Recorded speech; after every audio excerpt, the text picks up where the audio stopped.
Hi everybody, this is the Prospect Tide, the amazing, spectacular, terrific, the great one, the People's Champion. Host Don, welcome back to the Prospect Tide, and hopefully you like this video. It's a very long video. This will have 2 days of minor league action for you. Part 1, and then it's Part 2.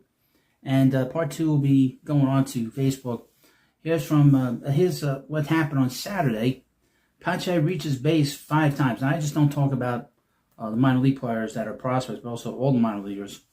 Christian Pache started the season off red hot for AAA Syracuse, but cooled off considerably on Saturday. He had a massive night, going 4 for 4 and reached base 5 times. Elsewhere, Trey Schneider continued his strong start to his single-A season, registering an extra base hit. 3 of the organization's minor league games went to 10 innings. Now, this is what happened on Saturday. Syracuse Mets lost to the Buffalo Bisons 8-7 in 10 innings. Nick Morabito went 2 for 4 on RBI, runs scored, a walk. Christian Pache went 4 for 4 with a double, 3 runs scored, and a stolen base. Jackson Kloof went 3 for 4 with a run scored and stolen base. Pache led Syracuse's offense on Saturday. He was a perfect 4 for 4 and added a walk. Reached base 5 times. After a tremendous start to the season, 309 average, in April, Pache hit 202 in May. Morabito and Kloof, the 2 other Mets who had multiple hits. Syracuse went 5 for 17 with runners in scoring position. On the mound, Zach Thornton pitched 2/3 of an inning, gave up 2 hits, 3 runs, no earned, means somebody made an error, 2 walks, and a strikeout. Alfredi Gomez pitched 3 innings, gave up 2 hits, and struck out 4. Matt Turner pitched an inning and struck out 1 and gave up 2 hits. Thornton got the start, but was removed before the first inning concluded as he was forced to throw 36 pitches. He walked 2 and allowed 2 hits, culminating in 3 unearned runs as Kloof committed to a pivotal early error. That usually happens when you throw a lot of pitches in an inning, is that the fielders get on their heels and don't play good defense. Gomez was the most impressive of the remaining Mets to make an appearance, throwing 3 innings of scoreless ball before strikeouts following Thornton's exit from the game. Gomez, who's 30, was signed out of the Mexican League prior to the season. Double-A Binghamton. They lost to the Somerset Patriots 4-3. J.T. Schwartz went 2 for 4 to double. Vincent Peroza behind the plate went 1 for 4 and a home run and RBI. Third baseman Jacob Ryman went 0 for 4. Peroza continued to have one of the best months in the organization. He slugged his 3rd homer of the month and 5th overall. He is hitting .324, 361 on base, 676 slugging percentage in June. Elsewhere, it was a tough outing for Ryman, who went 0 for 4. Despite that, one of the Mets' top prospects entering the season, hitting .278 with a 350 slugging, on base percentage, 556 slugging percentage in June after a miserable first 2 months of the season. He's played much better. He's hit much better. On the mound, Brendan Gurton pitched 2 innings, gave up 4 hits, 3 earned runs, 3 walks, and 2 strikeouts. His ERA on the season is 6.02. Right-handed pitcher and reliever Douglas Orellana pitched 2 innings, gave up 2 hits and a run, 2 strikeouts. Julio Zuniga pitched 1 2/3 innings, walked 1 and struck out 2. Gurton was tremendous with Brooklyn in 2024. However, since being called up to end 2025 and thus far this season, he has struggled mightily with Binghamton. Across 57 Double-A innings, Gurton has a 6.16 ERA. Thanks to allowing 3 earned runs across 2 innings Saturday, his ERA for 2026 is 6.02. I would suggest they send it back to Brooklyn. He's not ready. Meanwhile, Zuniga had another strong outing. Across 1 2/3 innings, he struck out 2, did not allow a run nor a hit. 27-year-old's got off to a strong start. The organization had to sign to a minor league contract following a release by the Mariners during the off-season. High A Brooklyn. Another extra inning game and another extra inning loss.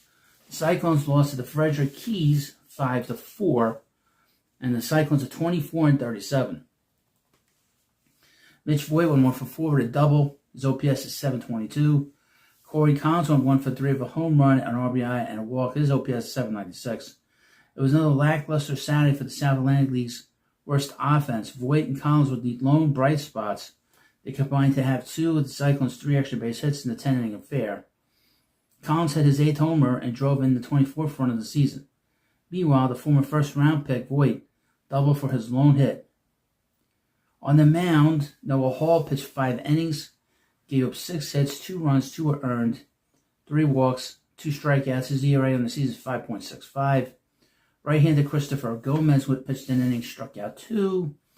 Right-handed pitcher Garrett Stratton pitched 2 innings, gave up 3 hits, 2 runs, 0 earned, 0 walks, 5 strikeouts. Stratton is 22, is the Cyclones' most efficient pitcher Saturday. He struck out 5 across 2 innings of work, and despite giving up 2 runs, neither were earned. The 2025 20th round pick out of Rice University has been impressive to begin his professional career.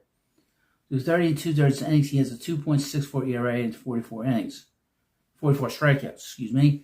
Gomez is 23, is seemingly putting it together this season. For Brooklyn, he has a 3.04 ERA across 23 and 2/3 innings after tossing a scoreless inning Saturday. Opposing hitters are hitting 175 against him this year. Across his 166-inning professional career, he has a 191 batting average against. The one thing that's great about pitching is these guys can come out of nowhere and perform really well and get to the major leagues. Some of them could be stars or be better than what the scouting report says. Now, Single A St. Lucie defeated the Palm Beach Cardinals 10-1. They are 29-33. Center fielder Trey Schneider went 1 for 5 with 2 RBIs, a double, a stolen base, his OPS 811. Yahira Savas went 3 for 5 with 3 runs, 2 stolen bases. Jeremy Rodriguez went 3 for 4 with an RBI, 2 runs scored, stolen base, a walk, and his OPS is 366. It can't be right. That can't be right. Rodriguez, who was acquired in the Tommy Pham trade, has struggled tremendously since 2024. He posted a 540 OPS in 2025, and despite going 3 for 4 on Saturday, has a 174 batting average and 522 OPS. Of course, 92 total at-bats this season, so that's in the sprint. Jonathan Jimenez pitched 6 innings, 2 hits, 1 run that's earned, 4 strikeouts. Elvis Maharas pitched 2 innings, gave 1 hit, struck out 3. Jimenez had one of his best outings of the season. He went 6 sparkling innings, allowing only 2 hits and a run. Jimenez was sent down from Brooklyn on April 1st as he had a 8.33 ERA across 31 in the 3rd innings. He has a 6.32 mark over 15 2/3 innings and Single A thus far. Well, it's an improvement. He's getting better. Not much better. The Florida Complex League Mets, defeated the Florida Complex League Nationals 4-3. Wyatt Vincent went 2 for 5 with a run scored. Vladdy Gomez went 2 for 2. Roybert Herrera went 1 for 5. Despite the victory, the Mets left 9 on base and were 1 for 10 with runners in scoring position. The Mets scored 2 in the 9th and 1 in the 10th to walk it off. Yasmir Reyes had the walk-off single in the 10th. Gomez stayed hot as he went 2 for 2 before being removed from the game. Tony Rose hitting 346 with a 10-12 OPS across 52 at-bats in the Florida Complex League. On the mound, Gene Brito pitched 2 2/3 innings, gave up 1 earned run, 1 walk, and 2 strikeouts. Luis Sotillo pitched 2 innings, gave up 2 hits, 1 earned run, 3 strikeouts. The Dominican Summer League, the DSL Mets lost to the DSL Angels 7-5. Right fielder Emerson Estevez went 2 for 4 with a home run, a double, 3 runs batted in. Adrian LaRussa went 3 for 4 with a double and a stolen base. Henry Manrique went 3 for 5. It was a big day for LaRussa and Manrique, and they led the way with 3 hits. LaRussa was 17 and 6 for 17 to begin his professional career. Genzel Rosario pitched 3 2/3 innings, 1 hit, 1 earned run, 3 walks, 2 strikeouts. Levy Rodriguez pitched 2 1/3 innings, gave up 1 hit, 2 runs, 0 earned, 1 walk, and 1 strikeout. The Mets Orange in the DSL defeated the DSL Nationals 4-2. Clinio Ramirez got up a strong start to his career. Mets second best internationals. Free agent they signed this year went 1 for 3 with double. Cesar Acosta went 1 for 2 with a run scored and a walk. Oscar Montero went 3 innings, gave up 2 walks with strikeouts. Alvaro Carrillo pitched 1 and 2 innings, gave up a walk, and struck out 5. And this is the action that happened on Saturday. Now here's the action that happened on Sunday, June 14th, in the Mets minor leagues. This is from Mets News and Links. This guy does a great job throughout the whole Mets organization. This is the headline: Syracuse Mets recap. Downpour ends Syracuse's week in a 4-3 rain-shortened loss to Buffalo Sunday. A pair of early runs were not enough for the Syracuse Mets as they fell to the Buffalo Bisons 4-3 in a rain-shortened game on Sunday afternoon at Salem Field. The game was called during the top of the 7th. Syracuse jumped in front in the first inning. Nick Morabito was hit by a pitch and moved to third on a double by Andy Abaez. Christian Pache then brought Morabito home with a ground out, giving the Mets a 1-0 lead. The Mets added to their advantage in the second. Ben Rodford ripped a ground rule double, and Hayden Sanger followed with an RBI single to the left field to center field, extending the lead to 2-0. Buffalo answered in the bottom of the second one. Jay Harry doubled home Eloy Jimenez, trimming the deficit to 2-1. The Bisons grabbed the lead in the third. Carlos Mendoza reached on a fielder's choice, not the Mets manager, before Sean Keyes launched a 2-run homer to right center field, putting Buffalo in front 3-2. Buffalo added another run in the fourth. Jonathan Clase singled, stole second, and later scored on an RBI single by William Simonite to stretch the lead to 4-2. Syracuse chipped away in the sixth. Jackson Kloof singled and moved to third on a base hit by Rodford, before Sanger lifted a sac fly to center field, cutting the deficit to 4-3. The Mets threatened again in the seventh when Yanni Hernandez singled with 1 out, but heavy rain halted play before Syracuse continued its rally.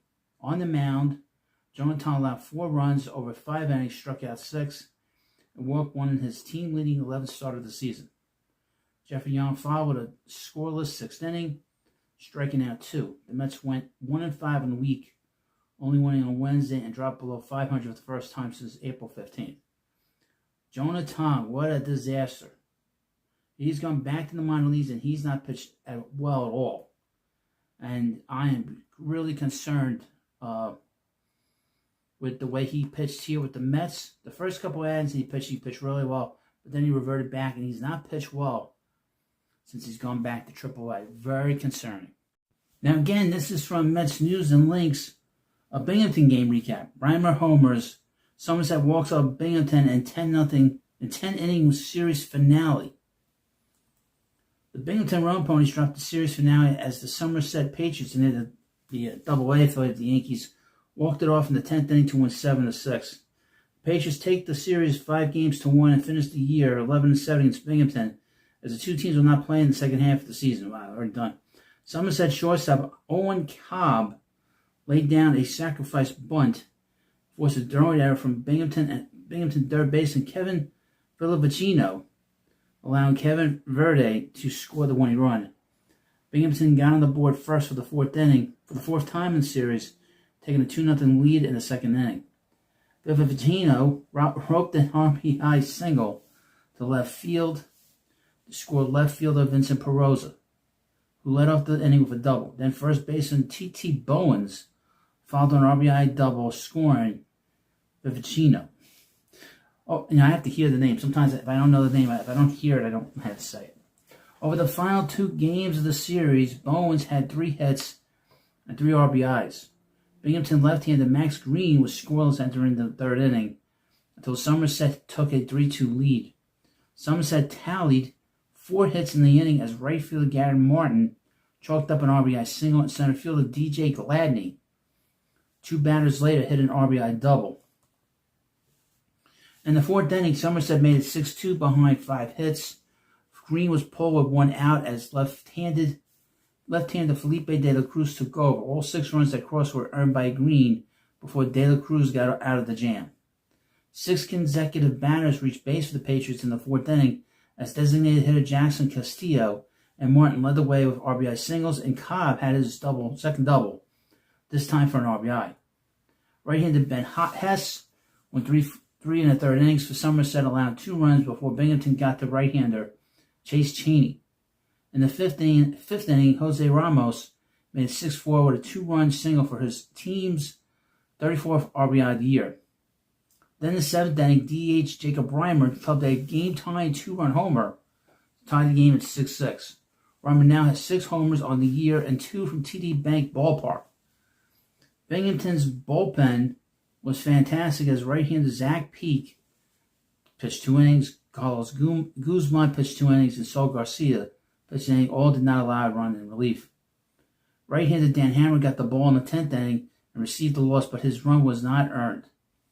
Binghamton is now 6-2 in extra inning games and falls for the first time on the road at extra innings. Next up is the Cyclones, the Brooklyn Cyclones, and this is what they did on Sunday. Voit collects 3 hits, Benson powers 3-run blast as Clones topped Frederick 7-4.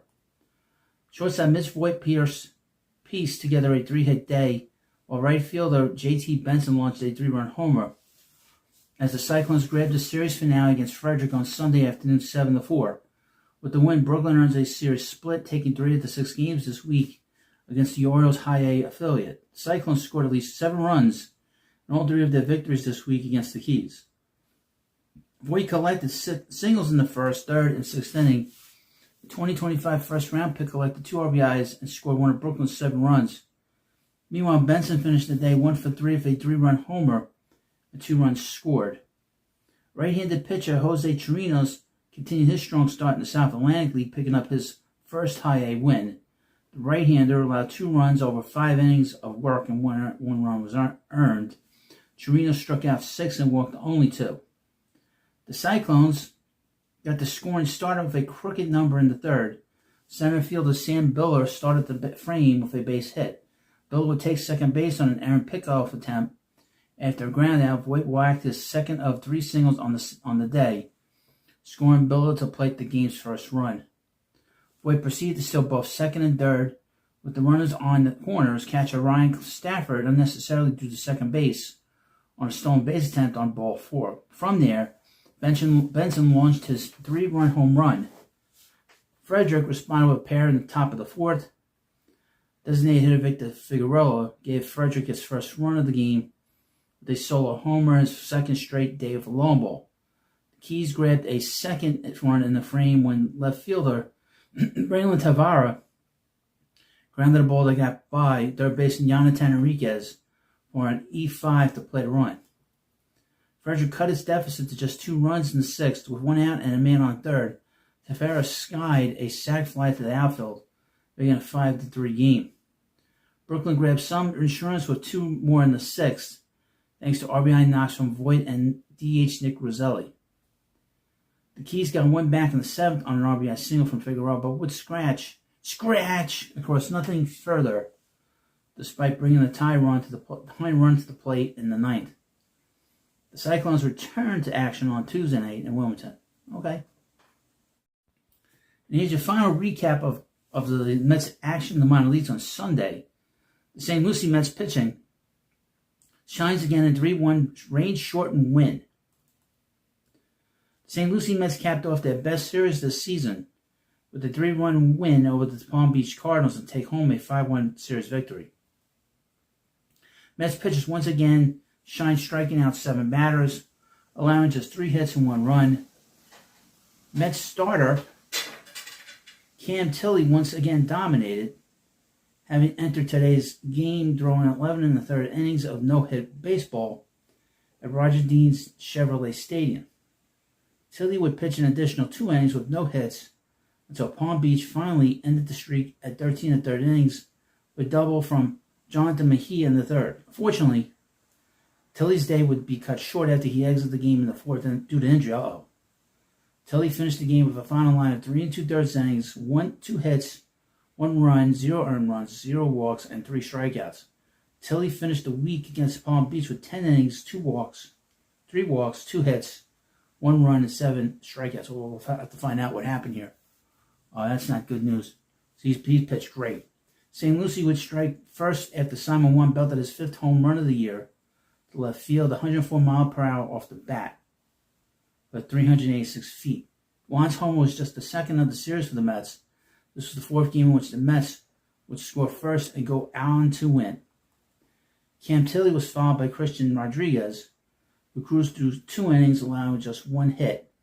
Rodriguez would exit the game after going 2 1/3 innings, 1 hit, 0 runs, 1 walk, 3 strikeouts, and would get the win. Miguel Mejias would continue his strong week, tossing 1 2/3 innings of scoreless baseball of his own. Mejias would run into some trouble in the 8th, allowing 2 walks, but was able to strand both runners. The Mets would add on to their lead after heading into the 9th, after the hero Savas reached on a fielder's choice, driving home Elian Pena to give the Mets a 3-1 lead.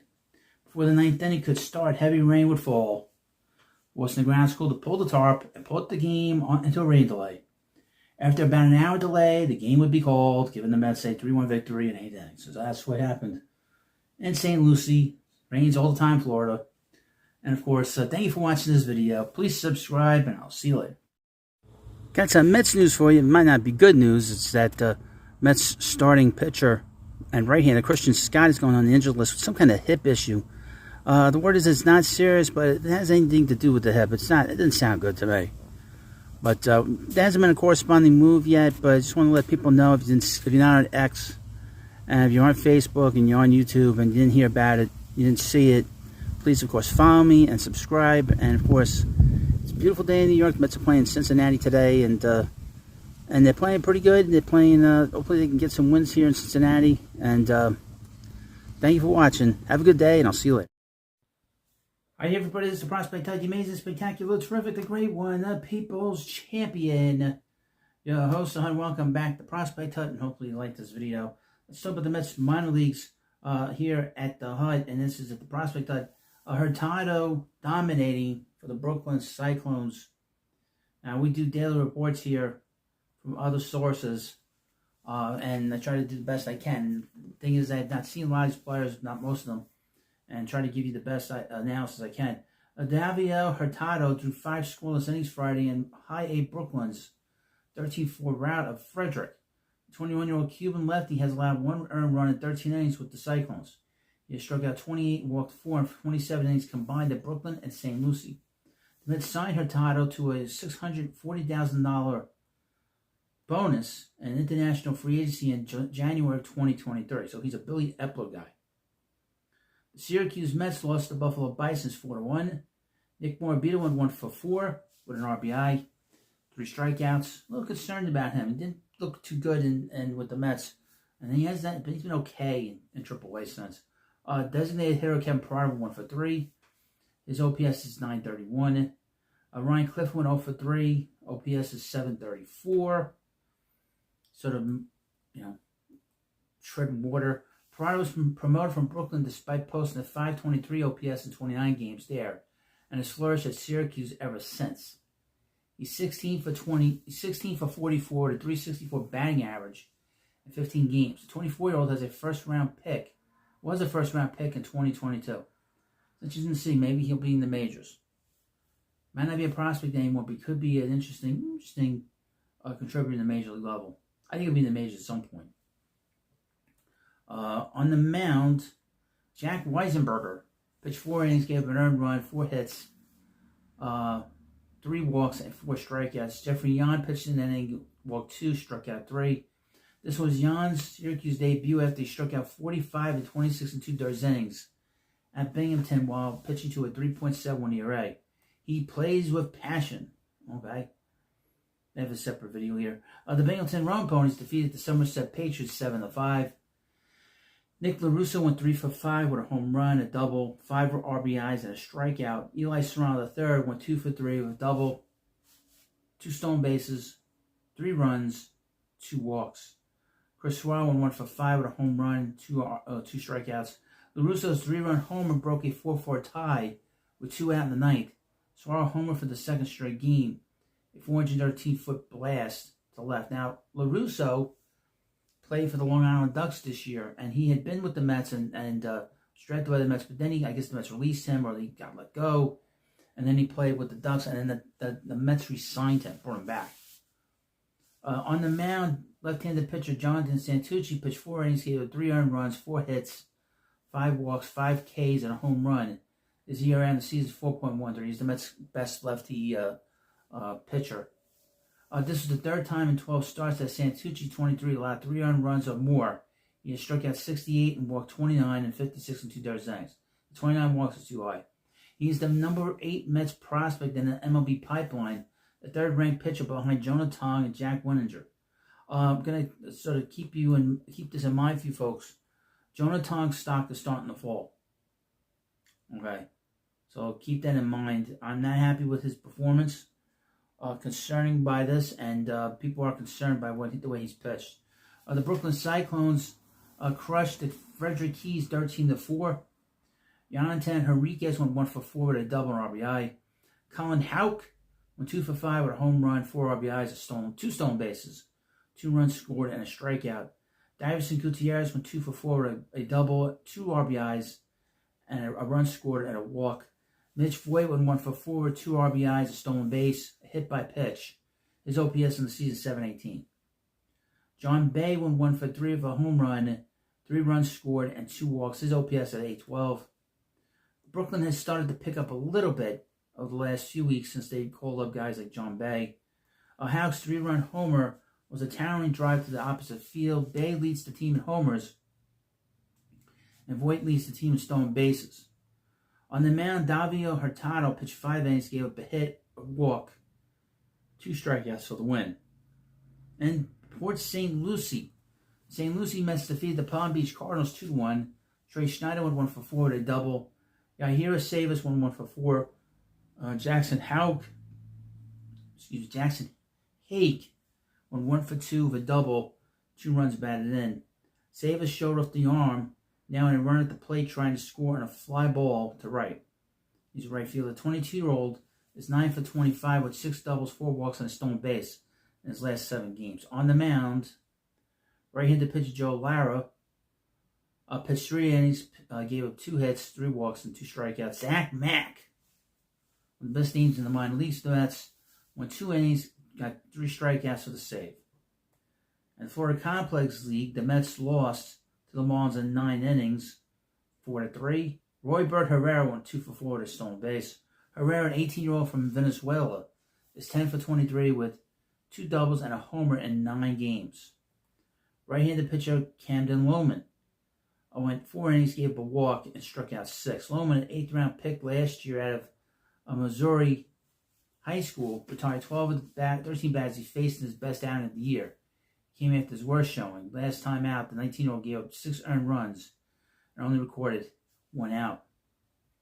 He's going to take a little bit of time, obviously. Dominican Summer League, DSL Miami defeated DSL Mets Blue 6-3.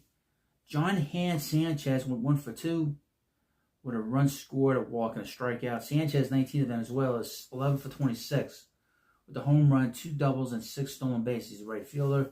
And Manuel Felix pitched 2 innings, gave up 2 walks and 2 strikeouts.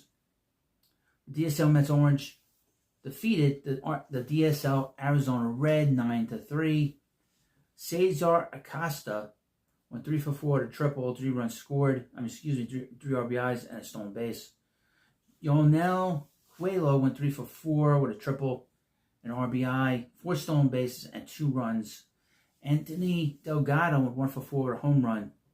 Coelho is 13 for 34 with a homer, 3 triples, and 2 doubles in 9 games. So the 18-year-old Dominican has stolen 8 bases in 9 tries.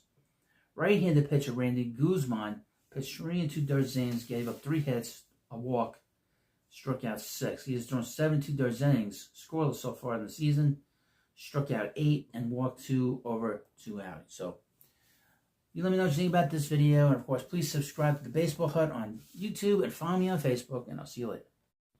All right, everybody, this is the Prospect Hut, the amazing, spectacular, terrific, the great one, the People's Champion, the host, and welcome back to the Prospect Hut. Don't forget to like this video, hit that subscribe button. So this video, we're going to talk about what happened in action on Thursday in the minor leagues for the New York Mets, and obviously, the minor league system is starting to percolate. They're starting to get playing a little bit better, pitching better, hitting better. But a guy that's come out of nowhere, from the abyss, is Kevin Parada, who right now is in Syracuse. Now, he's sort of been a lost prospect. but I wouldn't be surprised if he gets to the major leagues. I don't know if it's going to be this year with the Mets. Boy, he's put himself back on the radar, at least maybe some kind of major league career. And he was the number 1 pick back in 2022. And he's sort of been a lost prospect. He's lost his prospect status. He's 25, 26 years old. Let me get into it. Jack Wenninger had a quality start, but his offense couldn't help him in the Syracuse loss. Chris Sewell hit a leadoff home run for Binghamton, but that would be the only run scored in its loss, as Kodai Senga allowed 1 hit in his rehab start, and Nicholas Carino was down in his first start at High A. The Syracuse Mets lost the Buffalo Bisons 3-1. Nick Moore beat him 1-for-4 with a stolen base. Got 18 on the year, 720 on OPS and AAA. Ryan Clifford went 0-for-4. Again with 2 strikeouts, 743 OPS. Behind the plate, Kevin Parada went 2-for-3 with a walk, a strikeout. He's got a 950 OPS in AAA. I can't believe this. Parada's been on a tear in AAA, performing like the player the Mets thought they were getting. They drafted him in the first round in 2022. While he has struck out nearly 25% of his plate appearances, 33% of his hits have gone for extra base hits. He has more RBIs, 10 versus 7, than he did in Double-A, with less than half the at-bats. Syracuse was going up against a rehabbing Shane Bieber, who allowed no runs on 5 hits in 5 innings. Now, he's come out of nowhere to get back on the radar. He's hit so well in AAA. We'll see how long that lasts. Right-handed pitcher Tobias Myers pitched 2 2/3 innings, gave a walk, and struck out 2. Jack Wenninger pitched, I guess he was the bulk reliever, but he was the starter. 5 innings, 6 hits, 3 runs that earned, 2 walks, and 5 strikeouts. Wenninger pitched with a pair of openers and was hit hard in the 5th inning, allowing 1 of his 2 walks and 4 of his 6 hits in that inning. Myers, who looks like he may be stretching out for a rotation spot, and Flushing went 2 2/3 innings of scoreless ball, throwing 26 of 36 pitches for strikes. The Binghamton Road Ponies lost to the Somerset Patriots 3-1. They are the Double-A affiliate of the Yankees. Chris Sewell went 1-for-3 with a run scored. His 9th home run, 1 RBI, 1 walk, 1 strikeout. Jacob Reimer went 1-for-4 with a double and a stolen base. His OPS 739. Eli Serrano III went 1-for-4 with a strikeout. I will keep writing it blurb for every Thursday game about how Swirl's slash line makes no sense. And as soon as the BAPIP God shines some light on him, his line will look much more respectable. Carrying a 750 OPS with a sub 200 average while stealing 18 bases at the catcher position is just so rare to say. You think so? Only 5 ponies had hits, with the 6-9 hitters going 1-for-11. And Dakota Single pitched 6 innings, gave up a hit, an earned run, 1 walk, 5 strikeouts, and a home run. Single was very good in the mound, allowing 1 hit over 6 innings. With David Peterson's struggles continuing, it would seem like Single will be called up for his next start unless New York decides to keep sending out openers and let Peterson enter to face the end of the opposing lineup. I'd ship him out of New York. He's got a real attitude problem. He's got a real attitude problem, man.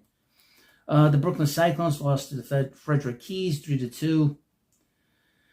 Ronald Hernandez went 2-for-2 with a run scored, a walk, and a stolen base. Davison Gutierrez, DH, went 0-for-4. Corey Collins went 1-for-3. Hernandez's 2026 season is now making him look like the better player the Mets received in the Dave Robinson trade. More aggressive approach and drawing walks at a rate well over his career average. He's going to be a major leaguer too.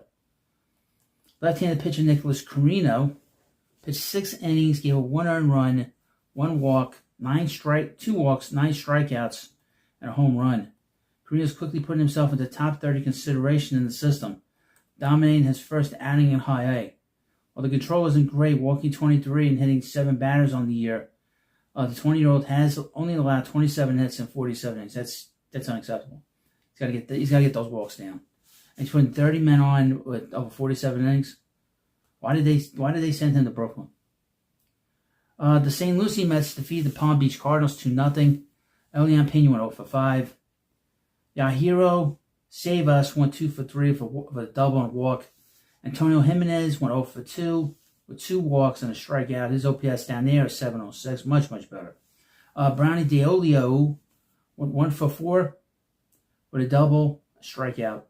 DeOlio got a start in the outfield and threw a runner out at home. Pena has slashed 161, 350, 326 in June with 2 extra base hits. So he's still getting on base, but isn't making great contact when he does. They're as concerned about his exit velocities with Pena, so they're a little concerned about him. Emilio Opispo pitched 4 innings, gave up 3 hits, 3 walks, 5 strikeouts. He's got an ERA in the season 1.65. Obispo has adapted quite well to his introduction to full season ball, running similar numbers to his 2024 season while limiting hits. The 19-year-old has promising upside, and it still remains to be seen how the Mets will manage his workload since he did not pitch in 2025 and is already 9 innings away from his 2024 total. The DSL Mets Orange lost to the DSL Mets Blue 6-3. In a game with the affiliates facing off, the Mets Orange squad managed 2 hits. Mets Orange went, this is so confusing. Sebastian Toro went 0 for 3. Clina Ramirez went 1 for 4. Royner Bravo went 3 for 4. So that's all the action in the minor leagues for the New York Mets. There are performances that are better, but again, the records aren't great. But they have played better. So let me know what you think about this video. And of course, please subscribe to the Prospect Hut, and I'll see you later. Now here's a little add-on video as part of this video. This is about the Mets prospect Mitch Voigt, who they drafted last year. This year, the Mets had the 27th overall pick. We'll cover that as much as I can here on the Prospect Hut and the Baseball Hut as well. New York Mets prospect bound to replace Marcus Semien is the club's next psycho. Carson Benz and A.J. Ewing better save a seat at the psycho table. Okay? And the most endearing way New York Mets rookie Carson Benz and A.J. Ewing have adopted a new adjective to describe their style of play. Their exciting defense has them calling each other psychos, and Juan Soto agrees. There is something psychopathic about the way they play defensively. Now, without their mistakes, Benz, especially a few times this year in the outfield, the web gem quality with which they track down fly balls and do so excitingly has convinced many Mets fans to buy into this part of Dave Stern's run prevention plan. This is an organization that hasn't had a Gold Glove winner since 2014, when center fielder Juan Lagares won it. Star for another, their flashy glove work combined with some deadly speed on the base paths has made them quick fan favorites. I would mention, Francisco Lindor should have won the Gold Glove the last few years. Not last year, but 22, 23, and 24, he should have won Gold Gloves at shortstop. Luis Guillorme should have won a Gold Glove in 2022, and Jeff McNeil should have won it, though. Oversight. A different style than the previous influx of young Mets position players who came up. This par should eventually be joined by another who might just fit their way of playing. First-round pick Mitch Voigt hasn't set the world on fire in the minor leagues. However, some recent success down and single A along with a boatload of stolen bases has helped create a situation where maybe he can fit it right in with the cycles already in Queens. A second baseman currently playing shortstop as well. Voigt has been really good defensively thus far in his young career. No errors at second base with 51 chances and only one at shortstop in 93 opportunities. Part of his game will have to take the scout's word for it has looked good. He's certainly not in the running to take Francisco Lindor's job anytime soon. What he should do is line up well to becoming the next second baseman once the Mets move on from Marcus Semien. It can't happen fast enough. 2 more years after the current one with Semien under team control aligns well with Voigt debuting in late 2028 or early 2029. A few years away still, his fiery brand of baseball shown in college, maybe in excess, made the Mets draft him a larger story. Even if you don't follow college baseball, you probably saw his celebration go viral. I saw it. It's not good. Voigt hasn't had any of those same moments since going pro. But there's no doubt feistiness left in him. The 21-year-old has been an unexpected beast on the base pass, swiping 20 bases in 21 tries this year. He had another 18 and 22 attempts in 2026. The offense hasn't quite taken off with just a .228 batting average this season. Fortunately, he has 7 home runs after only knocking 1 out of the ballpark last year in a brief 22-game sample. Hit by 9 pitches already this season's only 195 trips to the plate. Voigt has a lot of makings of being a pain for other teams, even when other parts of his game aren't great. Who doesn't love a guy who'll lean into a pitch? Since the one thing you'll say about Benjamin and Ewing, even if they're not hitting, they're contributing. either on the base paths or with the glove. And you need as many athletes on your team as possible. And certainly Mitch Voigt has that. And he was a two-way player, I think, in high school. So he has some kind of, he's a little behind in terms of what he needs to do. But he's a very interesting case. So let me know, finally, what you think about this video. And I'll see you later. Hi, everybody. This is the Baseball Head, the amazing, spectacular, terrific, the great one, the People's Champion. Your host, and welcome back to the Baseball Head 2. And hopefully you like this video. Hit that subscribe button. So this video is going to be 3 parts. First, going to start with the Red Sox, then the Royals, and then the Tigers, Dodgers, and Cardinals. But here we go. This is from SI.com. This will also be on Facebook too. Headline: Red Sox could send shockwaves through 2026 MLB's trade deadline. Well, the first thing they got to do is start playing better. All eyes are going to be on the Red Sox over the next few months. And as you know, they fired their manager, Alex Cora, a few months ago. Unbelievably.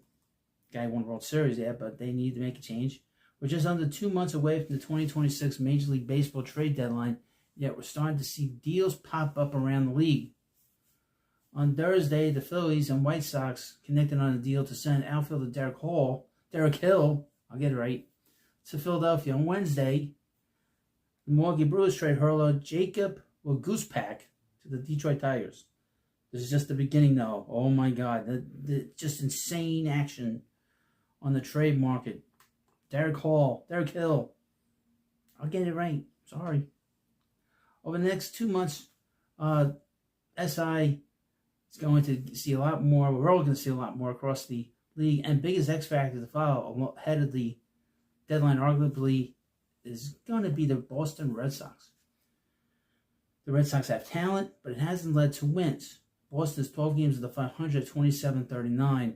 Boston is struggling to the point that President and Chief Executive Officer Sam Kennedy said that if things don't change dramatically, the club's going to have to pivot, which certainly would mean a fire sale. If Boston does sell, there are pieces that could take a contender to another level before the deadline. Number 1, the closer, Aroldis Chapman. He's bounced around. Yeah, he's traded several times. This one is obvious. Chapman is the highest closer in baseball right now and has a 0.46 ERA and 20 total appearances this season. On top of this, his 13 saves. Last season, he won the Mariano Rivera American League Reliever of the Year award in his first season in Boston. Any team could use that production, right? Next up, Sonny Gray, starting pitcher. Now, he's bounced around too, believe it or not. Sonny was supposed to be a solution to help take Boston's rotation to another level. It has been awesome and has a 3.20 ERA and 11 starts, but Boston hasn't been able to stack up wins, which will make him expendable. He's 7-1 despite the fact the Sox are 12 games under 500. The Red Sox were to make Gray available. He'd be a top rotation arm for a contender easily. I wouldn't go that far. He's good. He's not great. Next up, Jarren Duran. Duran hasn't been great overall this season, but he can be a game changer at the top of the order. A club like the Dodgers, who have other stars throughout the lineup, acquired him, that would be even better. So he doesn't have to carry the offense. Duran is no stranger to trade rooms, to say the least. Next up, Patrick Sandoval, a pitcher. Interestingly enough, Sandoval is on a minor league rehab assignment right now. Boston hasn't gotten to see him in the majors and to sign him to a 2-year deal. But maybe some team will take a chance on him if he can show he's healthy.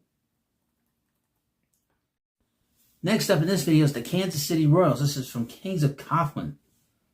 Royals rumors. MLB Insider reveals 4 names Kansas City could target or could trade at the deadline. 2 names likely to stay. I've heard a lot about Bobby Witt. I wouldn't do that, but the Royals are caught in a real conundrum at the moment. At 12 games below 500 at 28-40 on the season entering Thursday's action. They look as though they'd be in the position to start gearing up for a trade deadline fire sale. However, with preseason contention ambitions, I'd start the month of June, now sitting just 5.5 games out of the wildcard spot, there's reason to believe that the Royals could be somewhat in buying position ahead of the August 3rd deadline as well. You see that ball that Brandon Nimmo hit off of Seth Lugo the other day? Oof. Given their current undecided stance, many have speculated what names could be on the market if they do end up selling. The Munchkin, Ken Rosenthal of The Athletic, put some insider knowledge to where the Royals may be and when it comes to tradable assets. Most notably, he seemed to pour some cold water on the notion that the Royals would deal either of their two veteran starters in Seth Lugo and Michael Wacha, both of which are still under guaranteed control through next season. That being said, he didn't completely eliminate the chances of a potential deal for the veteran starters of dealing with them would to bring them close to winning, while stars like Bobby Wood Jr. and Miguel Garcia are still under control. The Royals, like all teams, are open to anything the Munchkin wrote. If they could trade Wacha and or Lugo for quality pitchers under longer club control, they would need to consider it. Any form of teardown, though, is likely not an option. The Munchkin did also bring up a quartet of names on expiring deals that the Royals could be more inclined to move off of this summer to get a return. Left-hander Chris Bubic, potential free agent, would be more likely to go, along with others on expiring contracts like Lane Thomas, left-handed reliever Matt Schramm, and righty reliever John Schreiber, among them. What might the Royals look for in return if they trade assets to someone else? Funny you should ask. As the Munchkin alluded to, the Royals wanted to compete as soon as possible to take advantage of the current 5-year window they have with both Witt and Garcia signed through 2030. So if they can find ways to elevate their squad at a major league level, perhaps they'll be more inclined to take those opportunities. How daring they be to willing to go to midseason remains to be seen, but there are certainly areas that have even smaller scale moves could go a long way to addressing. While Michael Massey may be looking a lot better now than what he looked when he started the year, he's been a notoriously streaky hitter. So the long-term notion that the Royals could use a second base upgrade beyond the duo of Massey and Nick Lofton still seems valid. Then there's always the outfield, which certainly looks better than the future form they displayed last year. Okay. Then, from both the MLB and depth standpoint, the Royals' starting staff and bullpen have been ravished by injuries. Perhaps if they can turn some of those aforementioned expiring deals into some arms with more control, it would set them up to address their pitching depth issues beyond just 2026. I don't expect the Royals to do much in this trade deadline, one way or the other. They just don't. They're not nearly as aggressive as you'd like. So I don't picture them doing anything of note. And next up, there could be a battle royale between the Cardinals and the Dodgers when it comes to Tigers ace Tarik Skubal. Headline from Fansided. MLB rumors: Cardinals surprise trade chip and a threat to Dodgers deal for Skubal. St. Louis Cardinals could trade a surprising young outfielder. Well, there's a lot here. The Rays have emerged as a threat to the Dodgers for Tarik Skubal. Why the Cubs are willing to trade Seiya Suzuki. So we got a lot of stuff in this part of the video. Didn't realize that. Sometimes most of the time I don't read because I want to get my own natural reaction to some of these articles. You never know what kind of tidbit I could find that I can make something humorous about. The latest MLB trade rooms. Oh, you bet they're heating up. Mid-June is when the MLB trade deadline really starts to come into focus. That is true. And we can separate myth from reality. For example, a Tarik Skubal trade has been put on hold for now, especially with the Tigers' hot start to the month. That conclusion could change quickly, though, with Skubal scheduled to return from injury and Detroit set to travel to Cleveland this weekend. While 2026 is the Skubal deadline, he will not be the only big-name player dealt. In a crowded NL Central, teams hovering near 500 like the Cardinals, Cubs, and Pirates must decide whether they're in or out. Or that depends on things like competitive timeline and health of the farm system. For St. Louis and Chicago specifically, that means a tough conversation with fan bases that expect to win now and win big. Now, the Cubs do not have a good farm system. They don't. Cubs reportedly could trade Seiya Suzuki. Okay? Suzuki's up-and-down player has him on the trading block. As the Cubs continue to struggle, his name will keep circulating. The Cubs could benefit from a lineup shakeup like many stars the Cubs thought they could count on heading into the 26th season. Seiya Suzuki has not performed up to par. As the Munchkin notes, Suzuki's 742 OPS doesn't tell the complete story, as he was dreadful in May and hasn't looked much better as we near the midway point of June. I would not give up on him. Later in the offseason, they extended Nico Horner, which suddenly makes Suzuki expendable. While the two don't play similar positions, signing Horner looks long-term means the Cubs have less money to play with this winter. He is a possibility to get you. I wouldn't do that. Cardinals likely to shop out for the Lars Nootbaar. Okay? Cardinals will buy and sell at the MLB trade deadline. The Cardinals are in a weird position because they got a young team, and they do have a couple of veterans that could. And Nootbaar in particular is pretty good. And Brendan Donovan, they trade him in the offseason. So that makes Nootbaar very expendable at this point. I can see him getting moved. His name's been mentioned for a long time. Rays loom as Dodgers threat for Tariq Skubal. And we'll see. They always have a good farm system. As the Scott Boras whisperer John Heyman pointed out, Rays don't really need starting pitching. Drew Rasmussen returned recently. Nick Martinez has been tremendous. Their rotation is deep and could be scary come October. However, just imagine what Tariq Skubal would add to it. I don't see them doing that. I see him going to the Dodgers. Maybe the Cubs. Maybe the Yankees. Maybe the Blue Jays.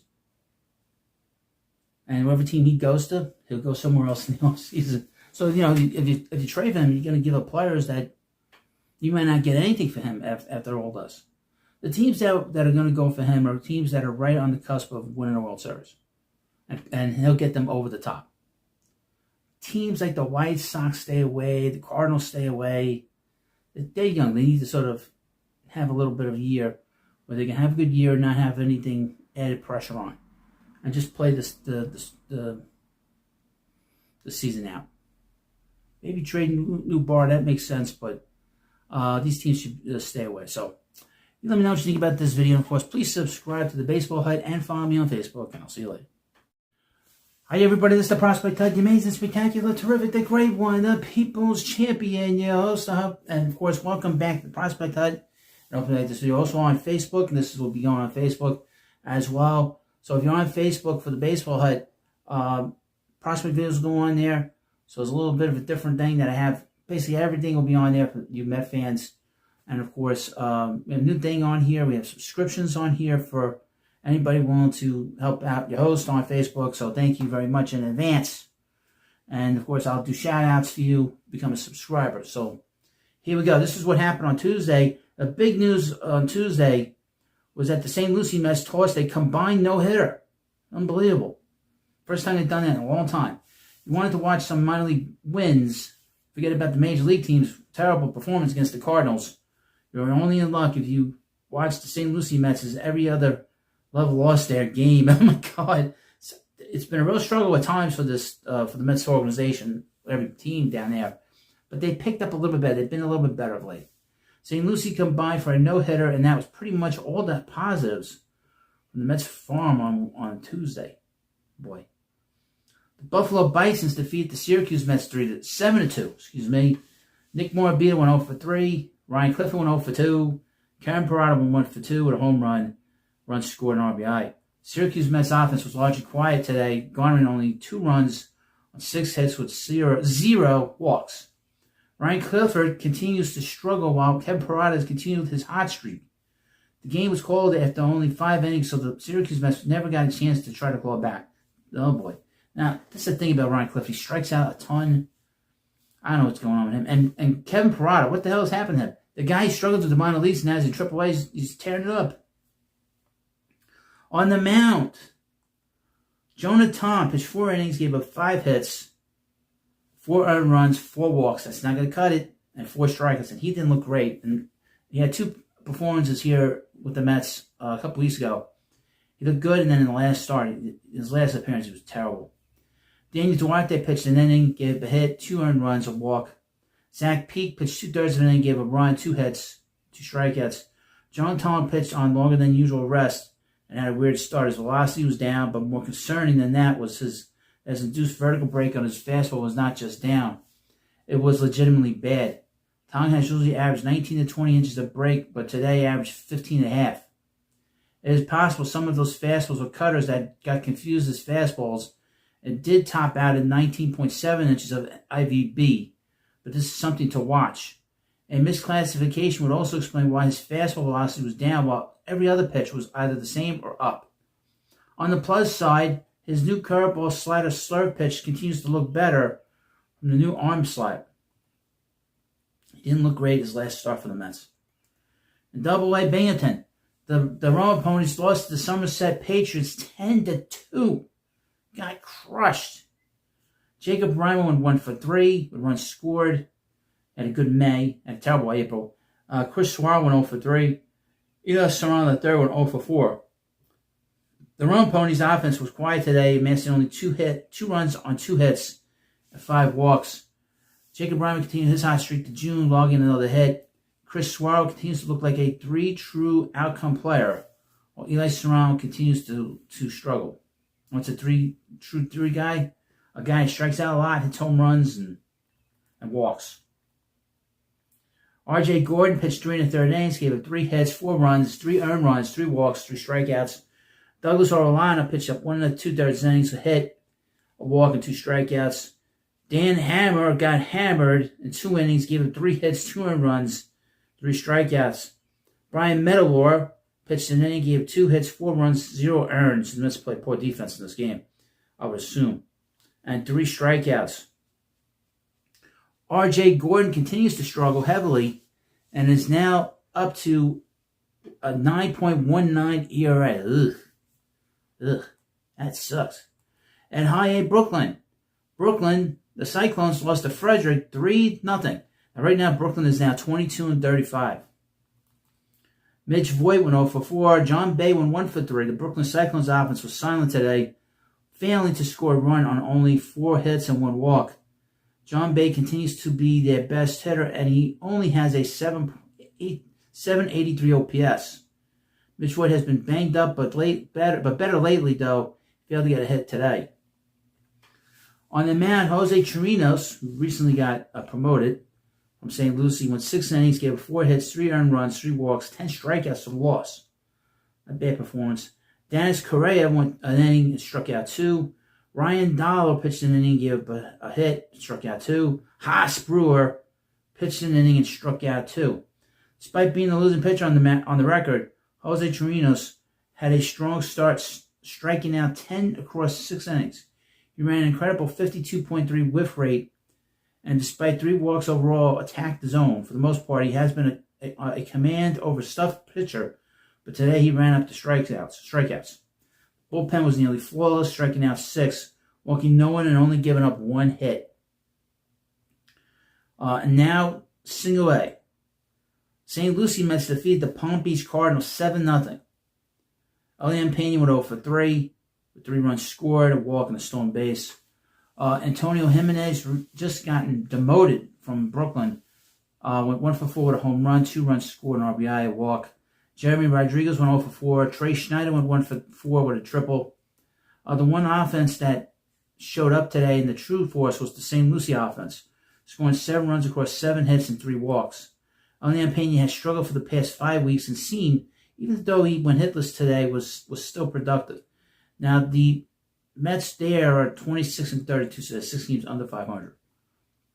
Antonio Jimenez has looked incredible since he was sent down to Single A, but Jeremy Rodriguez has continued to struggle heavily. He's not a prospect anymore, I wouldn't think.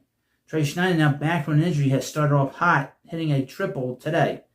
That 102.4 miles per hour hit was his hardest of the season so far. Schneider joined the organization as 2024 as a 5th round pick and signed for almost triple his slot value. Well, he's got a lot of catching up to do. On the mound, Cam Tilley pitched 6 1/3 innings. No hits, 3 walks, 4 strikeouts for the win. In relief, I'll get it right. Elvis Maharas pitched 2 2/3 innings, no hits, 1 walk, and 3 strikeouts. Cam Tilley had a rough first 2 months of the season, but this was his 2nd scoreless outing in a row, bringing his season ERA from 6.44 to 4.91. Tilley threw 6 1/3 hitless innings across 80 pitches with a 26.5 whiff rate and 29.8% chase rate. He only averaged 91.5 miles per hour in his fastball and topped out at 93.4 miles per hour On the season, his fastest pitch has been 95.1, down from 97 in 2025. If he wants to take the next step forward and hit the value he was projected as at before the season, he will need to see that velocity start to tick up. His slider is probably his best pitch, coming in with over 2,800 RPM of spin and over 15 inches of horizontal break. Elvis Maharis is another right-handed pitcher, but he throws from a low slot and generates significantly more whiff, today sitting at 47.1%. His arm slot is deceptive, and he runs plus spin rates across his pitches. His fastball and sinker sat at 94.8 miles per hour today, but his high spin cutter slider combo is where his value really sits. The Florida Complex League Mets got crushed by the Florida Complex League Nationals 17-1. Great. Now, it doesn't matter what these results, it's just emphasis, joking around. It's all important is the individuality of the players. Vladdy Gomez went 0 for 3. Diver Deaza went 1 for 3. Prospect catcher Giovanni Rodriguez went 1 for 2. Roybert Herrera went 1 for 3. The Mets offense overall struggled while their pitching also faltered. You think so? I mean, really. Giovanni Rodriguez does continue to impress and could force his way up quickly. Right-handed pitcher Ethan Lattier pitched in an inning, gave up a hit, 1 walk, 2 strikeouts. Julio Gonzalez pitched 2 innings, gave up 2 hits, 4 earned runs, 3 walks, and 3 strikeouts. Wilmer Lugo pitched nothing, gave up nothing, gave up a hit, 6 earned runs, 3 walks. He was terrible. John Valley, not much better, pitched 2/3 of an inning, gave up 3 hits, 5 runs, 4 earned, 3 walks, and a strikeout. So 1, 2, 3, 4, 5, 6, 7, 8, 9, 10, 11, 12, 15 walks in this game. I'm not going to talk about the rest of these guys. It's embarrassing. The DSL Mets, orange, got crushed. See that? Orange crush. The Angels defeated the Mets 15-6. Iverson Blanco went 3 for 5. Joniel Cuello went 2 for 5 with a home run. The DSL Mets orange offense performed well, but it was not enough to make up for the pitching wishes. Well, talk about understating. I'm not even going to go to the pitching here. These guys should all be embarrassed. 15-6. So in the 2 places in the FCL, 15-6, you're talking about 32-7. And this is not the Dominican Summer League yet. Well, this is the Dominican Summer League, am I right? The DSL Mets orange. So you got the Florida Complex League Club, they got crushed. And the DSL Mets Club got crushed. 32-7. Wow. Terrible. And the Orange are 4-3. And the FCL Mets are 11-14. Wow. Well, that's just unbelievable. Unbelievable. All right, now here's the weekly report. Binghamton, Brooklyn break out with series wins. Now, the teams have played a little bit better. The Rome Ponies and Cyclones, the Mets' 2 worst minor league affiliates so far this season, experienced massive successes this past week with 2 huge series wins. Both teams received standout performances from both pitchers and position players. Okay? Now, that's the one thing that I've noticed about the Mets farm system this year is how poorly they've played across the board.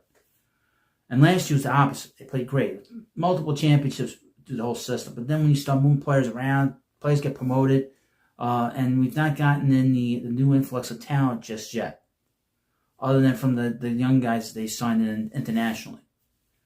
AAA Syracuse, the Mets split their 6-game series with the Scranton Wilkes-Barre Rail Riders, and the affiliate of the Yankees. The Mets look like the better team despite the split, outscoring the Rail Riders 33-23 in the series.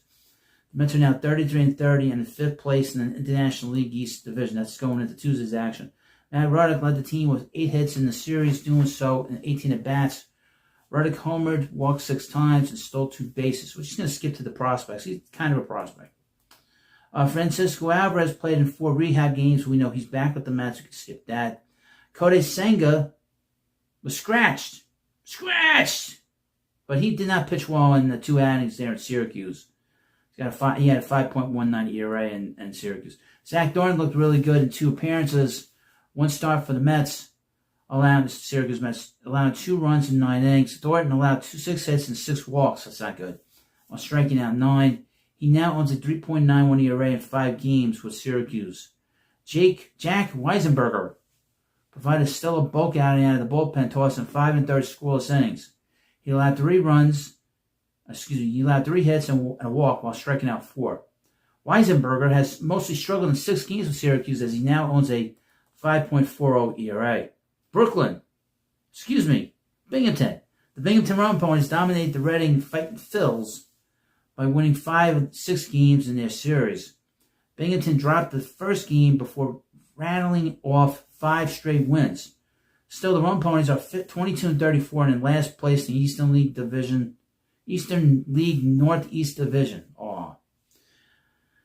All right. Nick LaRusso powered the offense, going 7 for 21 with a double, a home run, and 2 walks. He also scored 5 runs, the second highest total on the team for the series. LaRusso now has a 712 OPS. He played for the Ducks recently in Long Island. JT Schwartz also had a breakout week, going 5 for 18 with a double and a home run. He led the team with 7 RBIs and also drew 2 walks. He now owns a 697 OPS. Jonathan Santucci dominated his start, allowing just 1 run in 6 2/3 innings.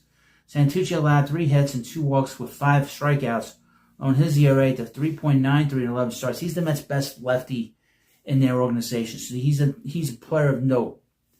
And guys being promoted and guys being getting to the majors, he's another guy that'd probably get promoted to AAA very soon. Bryce Conley also shoved 2 runs in 7 innings. Conley allowed just 3 hits and 3 walks, striking out 5. He has a 4.73 ERA in 7 games with Binghamton. The High A Brooklyn Cyclones also won 5 of 6 games in dominant fashion, outperforming the Jersey Shore Blue Claws. Brooklyn won 4 straight games to conclude the series and outscored Jersey Shore 34-18 in the series. The Cyclones are now 22-34 going into Tuesday, and tied for last place in the South Atlantic League North Division. So they're getting themselves out of the hole they put themselves in. Corey Collins demonstrated his power in the series, going 4 for 17 with a double and 2 home runs. He also led the team with 8 RBIs, 4 more than any other player. Collins has been heating up lately, and despite a 187 batting average, he owns a 767 OPS. Mitch Voice is also heating up as he went 6 for 21 with a double and a home run. He also recorded 2 walks, no strikeouts, and 4 walks. Voight has his OPS up to 723. He's a prospect. Mets drafted him last year. And he's been playing shortstop a little bit, but he's probably going to be a second baseman. It's taken him a while. His development's going to be a while, for whatever reason. Former number 1 pick Colin Houck went 5 for 19 in the series, recording a double and a home run with 2 walks. Houck has struggled again this year, however, as he owns just a 584 OPS. Bust. This is one of these guys that is a shortstop that they drafted out of Georgia of all places, and he's just been a complete total bust. Really. Frank Camarillo pitched 6 shutout innings in his start, allowing just 5 hits and a walk and 3 strikeouts. Camarillo now owns a 3.57 ERA in 3 starts with Brooklyn. Making his High A debut, Jose Trinos allowed 1 run in 5 innings. He allowed 3 hits and 3 walks while striking out 4. And obviously, in the video, he pitched really well on Tuesday. Trinos now has a 2.30 ERA in 10 games, 9 of which were in low A. St. Lucie Mets struggled against the Clearwater Treasures, losing 5 of 6 games in their series, although they pitched a no-hitter on Tuesday. St. Lucie lost the first 4 games before picking up a win and then losing the series finale. Elian Pena led the struggling offense to play despite having an unremarkable week himself. He went 5 for 20 with 2 doubles. Yahiro Saves also did some damage, going 4 for 18 with 4 doubles. His OPS in 16 games is 864. St. Lucie's struggles were not due to the pitching staff, as they received a trio of scoreless starts. Cam Tilly allowed no runs in 5 innings. This is before the no-hitter, so he's pitched 11 2/3 innings scoreless, or 11 1/3 innings, giving up 4 hits while striking out 5. Tilly owns a 4. We'll skip that part. So I talked about his ERA. Emilio Papispo also gave up no earned runs over 4 innings, though 3 unearned runs did score. He allowed just 2 hits and a walk while striking out 5. Joel Lauer also tossed 4 scoreless innings, allowing just a hit and 3 walks while striking out 4. He owns a 6.75 ERA in 10 games. The FCL Mets went 3-2 this past week to improve to 12-12 in the year. They are currently in second place in the Florida Complex League East Division. Roybert Herrera had a standout week at the plate, going 5 for 19 with 2 doubles, a homer, and 3 walks. Herrera has just 16 at-bats early in the season with 1359 OPS. You think he's done well? The DSL Mets went 2-3 this past week. Jonathan Sanchez had an excellent week at the plate for DSL Mets Blue, going 6 for 15 with a double and a home run and 6 RBIs. His OPS is 1111. Sebastian Gomez tossed 3 1/3 innings with 1 walk allowed and 3 strikeouts. This was Gomez's first out of the season. Cleaner Ramirez shown at the plate for the DSL Mets Orange, going 6 for 19 with a double, 2 homers, and 2 walks and 2 stolen bases. He's the Mets' second best international signing this year.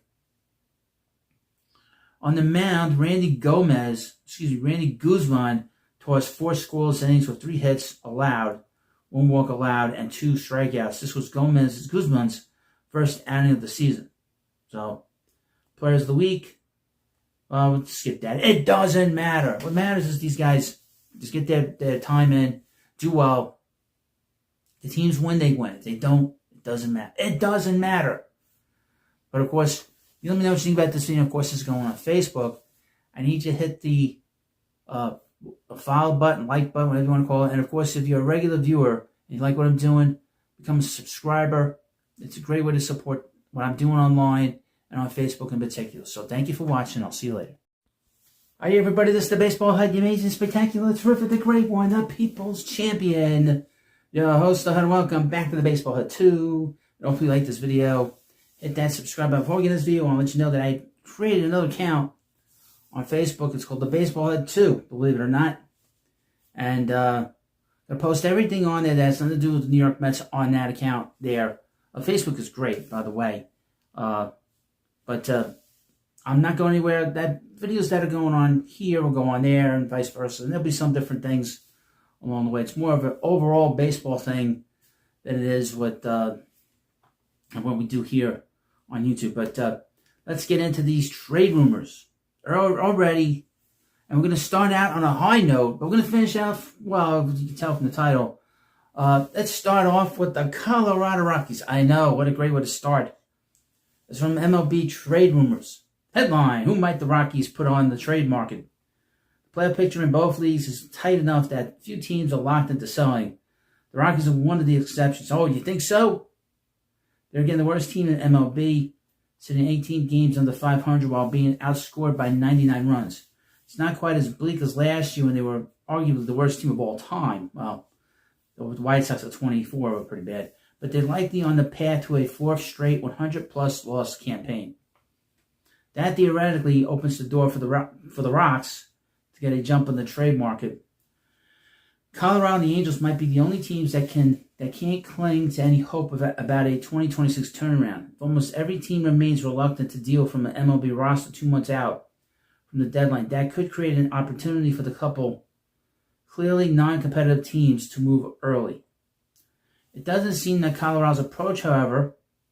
President of Baseball Operations Paul DePodesta told Patrick Saunders of the Denver Post over the weekend that the team's trade talks thus far have been preliminary. We haven't canvassed the league or anything like that, but we are starting to have some conversation if there is a potential match. Colorado's baseball operations leader wouldn't speak in absolutes when asked if anyone on the roster was untouchable, though he implied there are a few core players they're unlikely to trade. Quote, there would be certain guys that would be really, really hard for us to move. Why? They stink. You guys stink. I think that's probably true of any team, he told Saunders. There are guys that we feel are hopefully foundational players for us going forward. He followed up by noting that the front office would need to be optimistic if teams called about certain players, while saying there are a lot of guys that were not actively shopping. DePodesta didn't specifically highlight anyone in that group, though it seems safe to assume they're not going to trade currently injured starter Chase Dolan. Yeah, don't trade him. Power-hitting catcher Hunter Goodman is under club control through 2029, would be one of their better trade chips. The Rockies have shied away from trading players with that kind of remaining club control at the last of a handful of deadlines. Those came under previous front offices, but the same Montford ownership group. Okay? 24-year-old shortstop Ezequiel Tofar was supposed to be a foundational piece of the rebuild.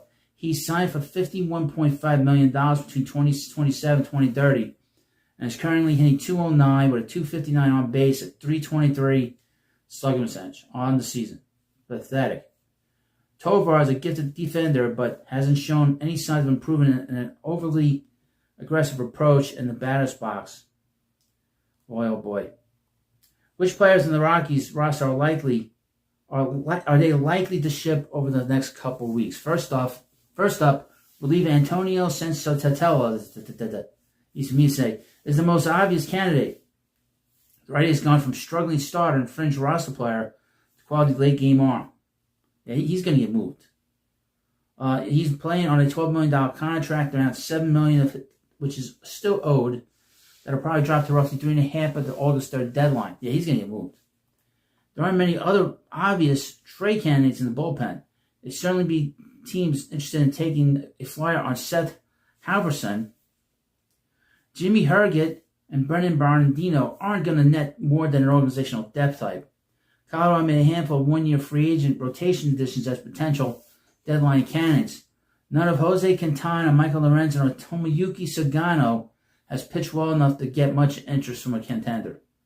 Quintana is a guy to keep an eye on. That guy could pitch. That guy, you give me that guy in postseason, he'll pitch well. That's my belief.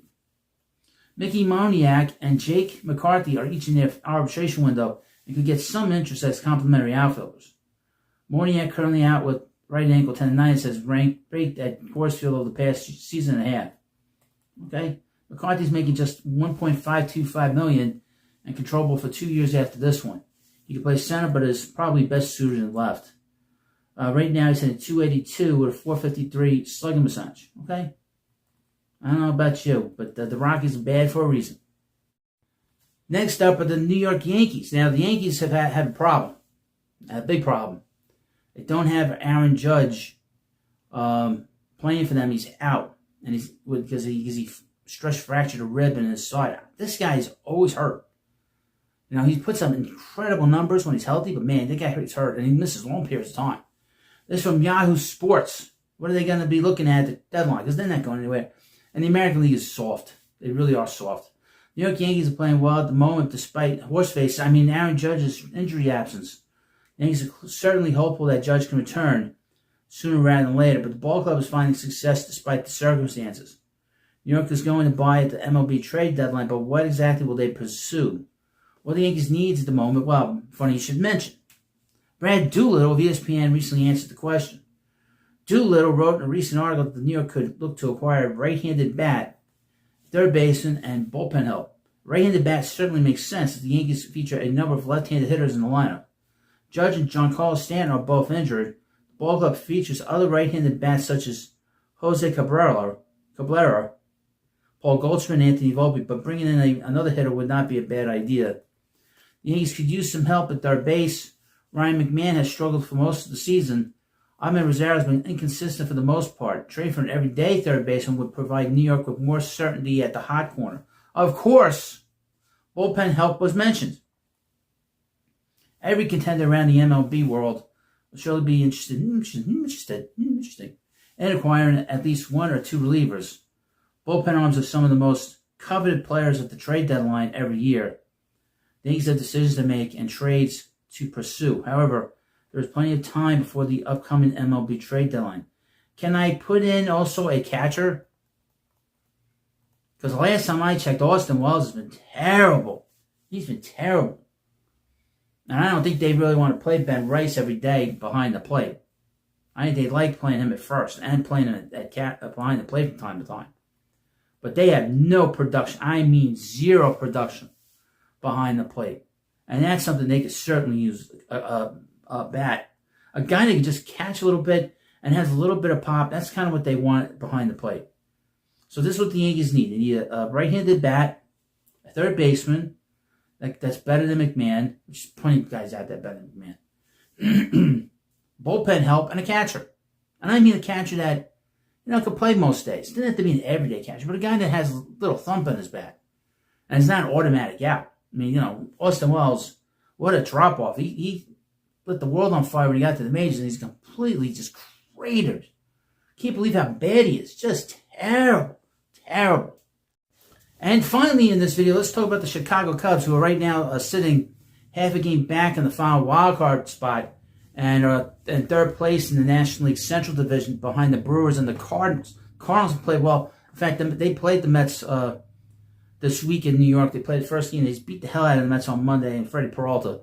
That's good. That's good offense. They turned it around very quickly. But let's talk about the Cubs a little bit. And according to Cubby's Crib, headline: Cubs rumors, perfect bullpen trade fit expected to be dealt this summer. Given the amount of interest and overpay could be in the cards. Okay, let's see what they have to say here. Now, of course, before I forget, please hit the subscribe button and follow me on Facebook, as this is also going on Facebook. That's the baseball hit too. Adding a late inning weapon is always on the mind of MLB executives with an eye on October. Unfortunately for the Chicago Cubs, they have several more pressing needs, most notably adding to a starting rotation that's left much to be desired. I would ship Freddie Peralta very quickly to them. He'd probably pitch well there. When the team was rolling early in the year, the writers speculated that a reunion with Aroldis Chapman could make sense, given Boston's struggles and likely status of Suller. And while the fit remains, a new report suggests it would take a lot for Chicago to snag the left hand. Now, the Cubs do not have a great farm system. Chapman is expected to be dealt this summer, which, again, isn't a surprise. He continues to defy age. Carrying 0.46 ERA through 20 appearances, averaging nearly a dozen strikeouts per 9 innings. The competition for the 8-time All-Star is already heating up, and given the number of potential suitors, I'd peg the Cubs' odds of landing him next to nil. Well, even if the Cubs are buyers at the deadline, this isn't where they'll focus. We have such a deep field of prospective landing spots, it feels like a certainty that whoever trades for Chapman is going to have to overwhelm Craig Breslow and the Red Sox just to overcome the other offers that will be on the table.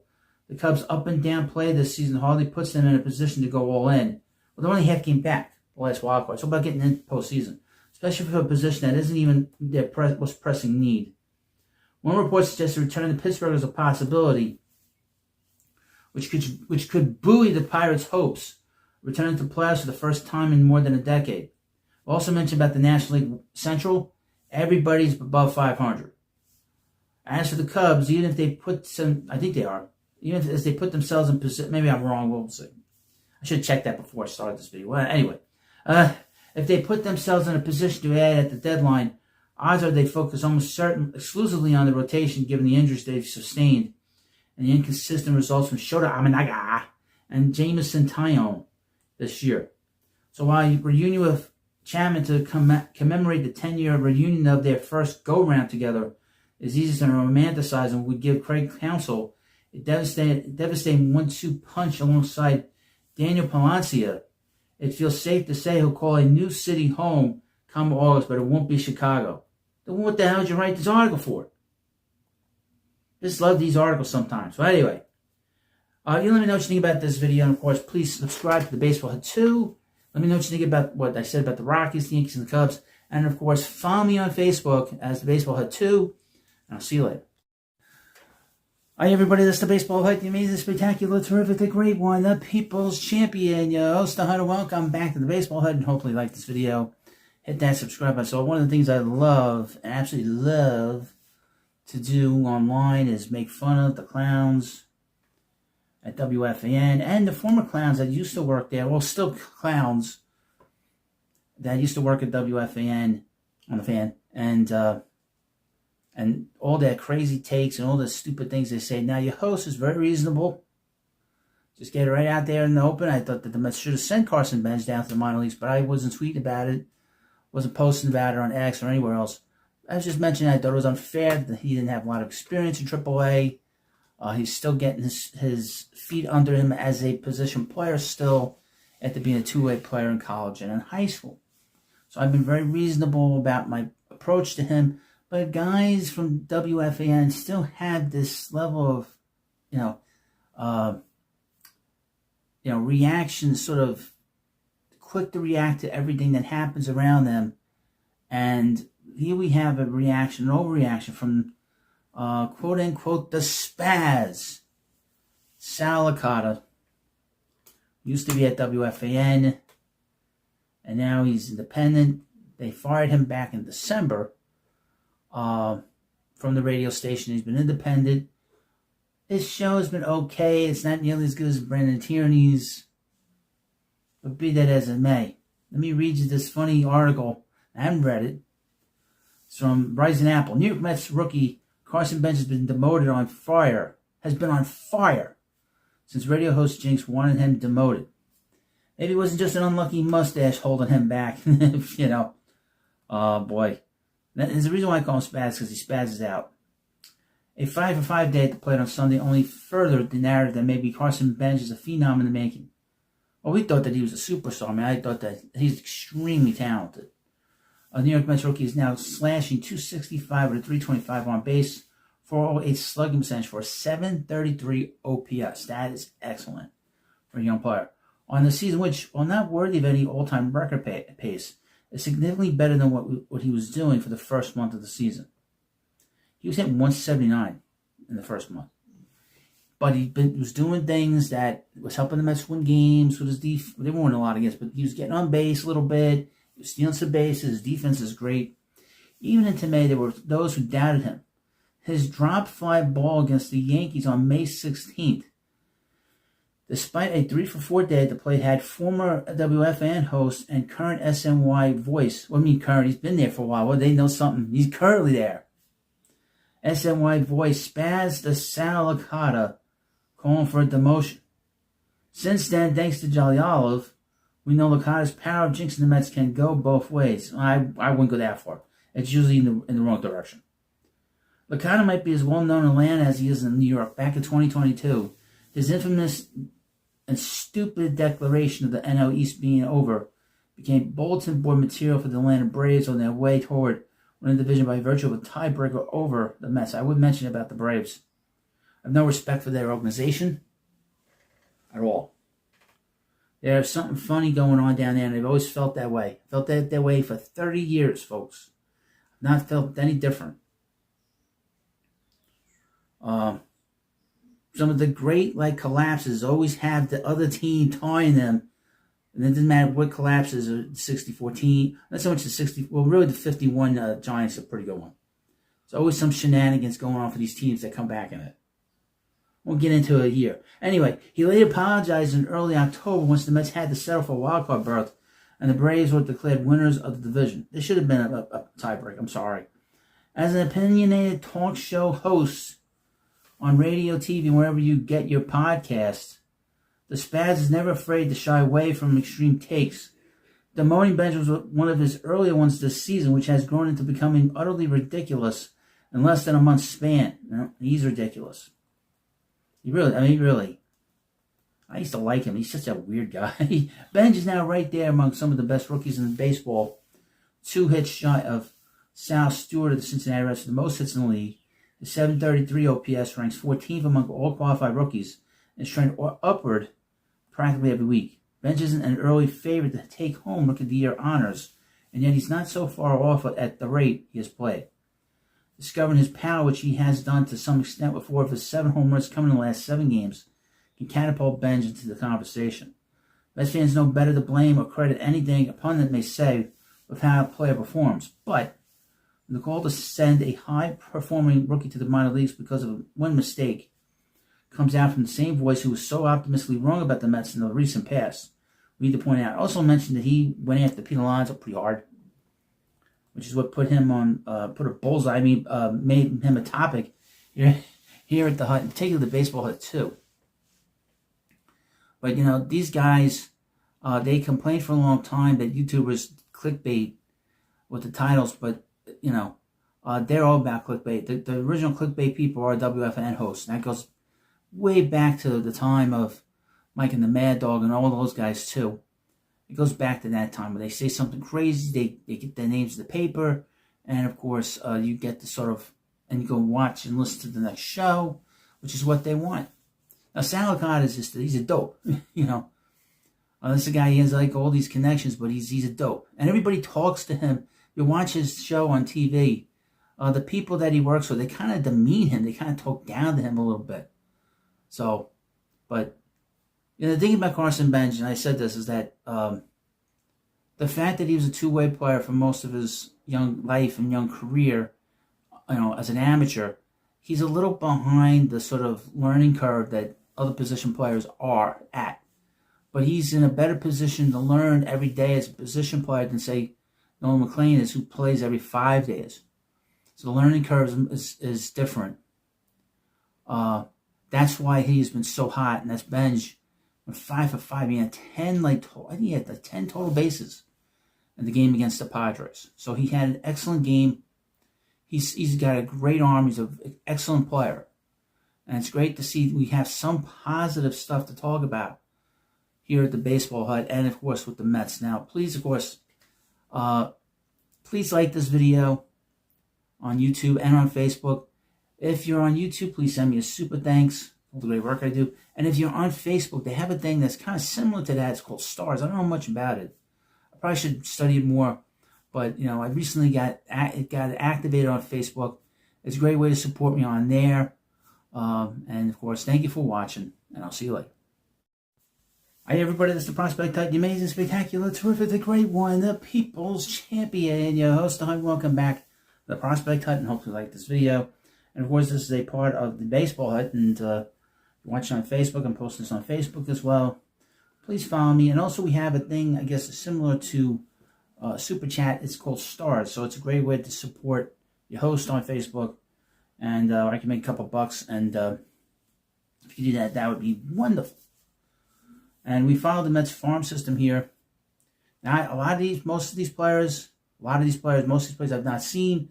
So I'm going based off of publications that discuss what goes on in the system on an everyday basis. But I have seen some guys, and I'll give you a pretty good idea of what I think about them. And a lot of stuff's based off of scouting reports as well. But this is from Amazing Avenue, the red hot Mets minors. Now, the Mets minor league system, to be honest with you, had gotten off to a very slow start. Guys just not have hit. But now things are starting to pick up, starting to percolate. Guys are starting to get hot. The weather's getting warmer. And their prospects, specifically on the position side, are starting to get it rolling. Here's from AAA Syracuse. The Syracuse Mets defeated the Scranton Wilkes-Barre team 4-2. Opener Daniel Duarte allowed a first inning run, but Zach Thornton shut the Rail Riders down for the next 5 innings. The offense scored a run in his last inning of work to make him the winning pitcher of record. Syracuse added some insurance runs in the bottom of the 8th, scoring a run on a sac fly, and then a 2-run Matt Ruddick homer. Those runs came in handy in the bottom of the inning when the Rail Riders were able to plate a pair of runs. Dylan Ross ended up facing Yankees top prospect George Lambar Jr.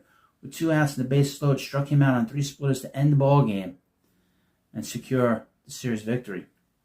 Nick Morabito went 0 for 3 with a walk and 2 strikeouts. He'd been recently promoted, was sent back down. Jai Wanbei went 2 for 3 with 2 runs scored and a double.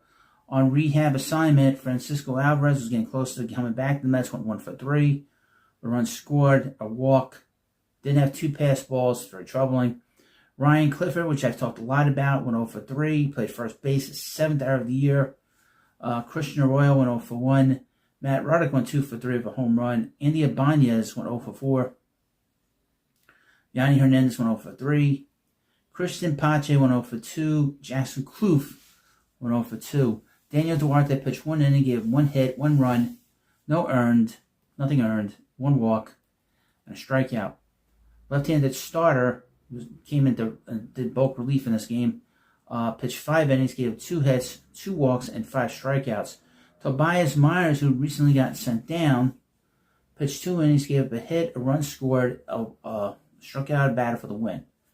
Matt Turner pitched 2/3 of an inning, gave up a run, and walked 1, and he had a hold. Dylan Ross came in and got the final out after giving up a hit, 2 walks, but he got the last out on a strikeout for the save. The Binghamton Roma Ponies, they're 23-34. They defeated Reading, and that's the Phillies affiliate. Double-A. The Roma Ponies won their 5th in a row, taking the lead in the first inning and never looking back. In the inning, a fielding error by left fielder Bryson Ware allowed 2 runs to score on a Nick LaRusso double. Reading tied it up in the 3rd with a 2-run homer, but Vincent Perozzo suddenly red hot, broke the tie with his second home run in as many games and fourth of the season. Binghamton added an insurance run in the bottom of the eighth, loading up the bases on a pair of walks and a single, and then drawing another walk to force in a run. But it ended up being unneeded as the bullpen did not allow another run to score after those third inning runs. Chris Roy went 0 for 5. Jacob Reimer went 2 for 4. Eli Serrano III went 0 for 3. Nick LaRusso recently resigned from the Long Island Ducks, went 1 for 3. JT Schwartz went 1 for 3. Vincent Perozzo went 2 for 4 with a home run. Wyatt Young went 1 for 3. On the mound, just to give you a sort of a cliff notes on it, Jordan Geber went 3 innings, gave up a hit and 3 walks.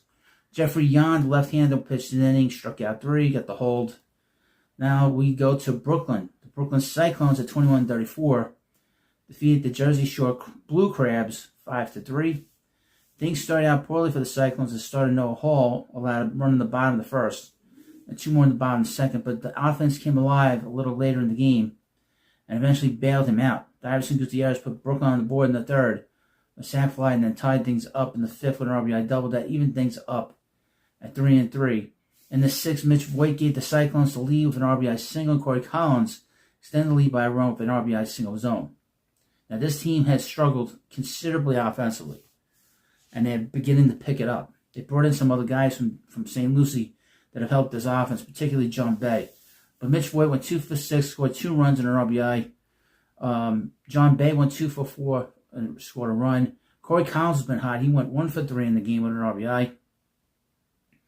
Catcher Iverson Gutierrez went 2 for 3 with a double, 3 RBIs. JT Benson, another guy that got called up, went 1 for 3. Mets former number 1 pick Colin Houck went 2 for 5. He's no longer a prospect. Nick Roselli went 0 for 5. Noah Hall pitched 5 innings, gave up 3 hits, 3 runs, 3 earned, 5 walks. That's not good. Struck out 6 for the win.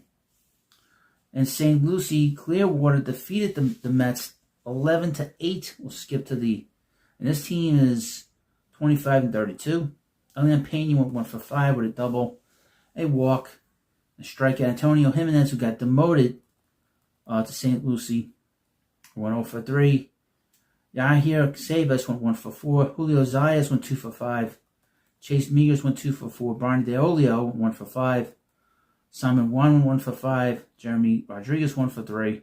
On the mound, Zach Mack, in relief, pitched 1 2/3 innings, gave 1 hit, 2 strikeouts. Mets picked him up in the draft last year. According to the publication, the star of the night was Vincent Perozzo. And, of course, the GOAT of the night was Jonathan Jimenez, who pitched 4 innings for St. Lucie. 4 1/3 innings, gave 8 hits, 7 runs, 6 earned, 2 walks, a strikeout, a wild pitch, and a hit by pitch. He pitched terrible, and that's why they lost. But you let me know what you think about this video. And, of course, please follow me on Facebook, subscribe to me on YouTube. And, again, if you like what I'm doing here, little different videos and my videos of content, my own content, send me a star. It's a great way to support me on Facebook and helps me out in an enormous way. So, thank you for watching, and I'll see you later.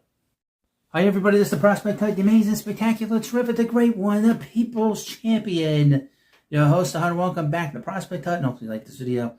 We talk about Mets prospects here and what's going on in the Mets minor leagues. This, again, is our regular daily update. I have a little bit more information on Ryan Clifford, so I believe he will be the next big position player coming up with the Mets very soon, probably in the second half. If Jared Young takes a step back and they don't get any production at first from Mark Vientos, I think Clifford could be the next guy. Santucci turns in gem for Binghamton. It was a tremendous day for the New York Mets farm system as each of the organization's 4 top minor league teams were victorious thanks to strong pitching performances. Leading the way was Jonathan Santucci, who's the Mets' best lefty in their system, who had the longest and arguably the best outing of the season for Double-A Binghamton. I would say, with the draft heading another month from now, there is a good chance I could see the Mets drafting a left-handed starter, left-handed pitcher, with their number 1 pick this year. They've gone position players for the last several years, but I could see them going and bringing a lefty because that's very deep.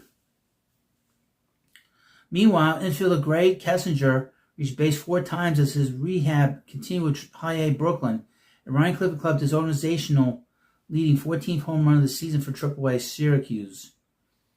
The Syracuse Mets defeated the Scranton Wilkes-Barre Rail Riders 5-0. That's the Yankees affiliate. It's the final game of the series. The Syracuse Mets are 32-30. The 2 games over 500. Ryan Clifford went 1 for 4 with a home run, 2 RBIs. Christian Pache went 2 for 4 with a double and RBI. Jaiwan Bay went 1 for 3 for runs scored and a stolen base. Clifford hit his 14th home run of the season on Saturday. That figure ranks top 20 in all of minor league baseball. Over Clifford's so-so OPS of 776 in the season shows he has been an all-or-nothing hitter in 2026. Got to be over 800. Bay, meanwhile, stole his 20th base this season. That figure ranks 3rd in the International League. On the mound, Jack Weisenberger. Who? Jack Weisenberger. I've never heard of him. He pitched 5 1/3 innings, gave 3 hits, no runs, 1 walk, and 4 strikeouts. Jonathan Pintaro pitched 2 innings, gave up a hit, struck out 1. At the Cup of Coffee in the big leagues, Pintaro's continuous AAA successes.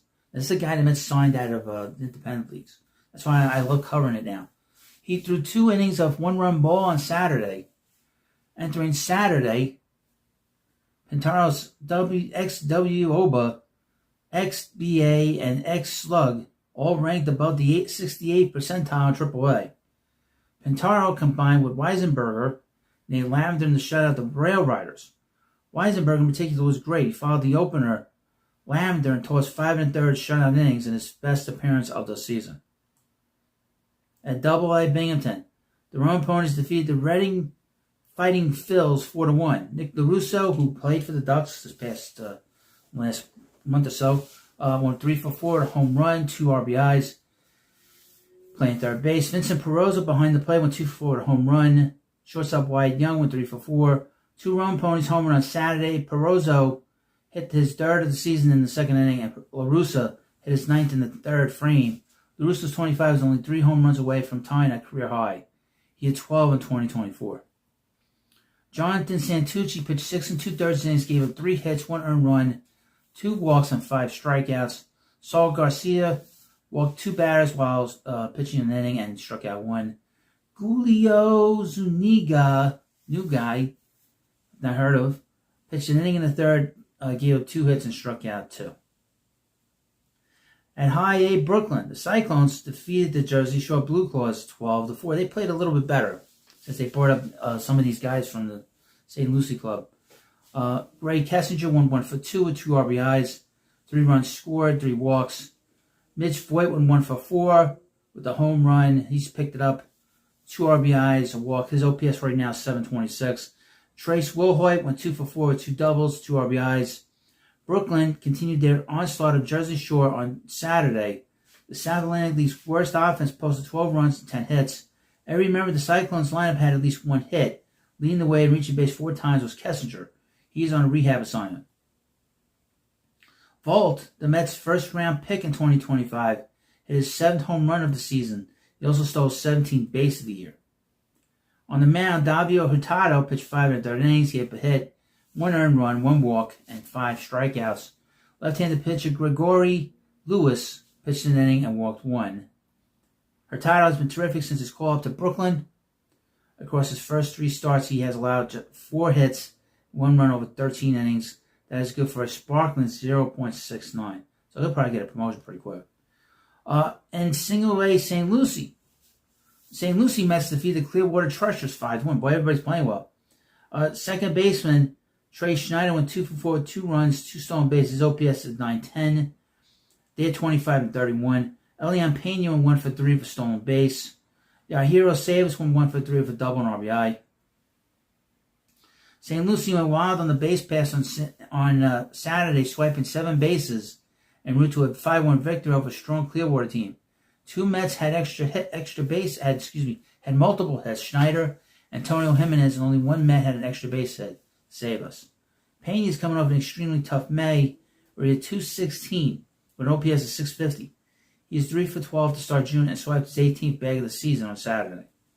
On the mound, Joel Lara pitched 4 innings, gave up a hit, walked 3, and struck out 4. Right-handed pitcher Christian Rodriguez pitched 2 innings, Gave up a hit and struck out 2. Rodriguez continues to shine as one of the more underrated arms in the organization. The 21-year-old out of Venezuela tossed 2 more scoreless innings on Saturday.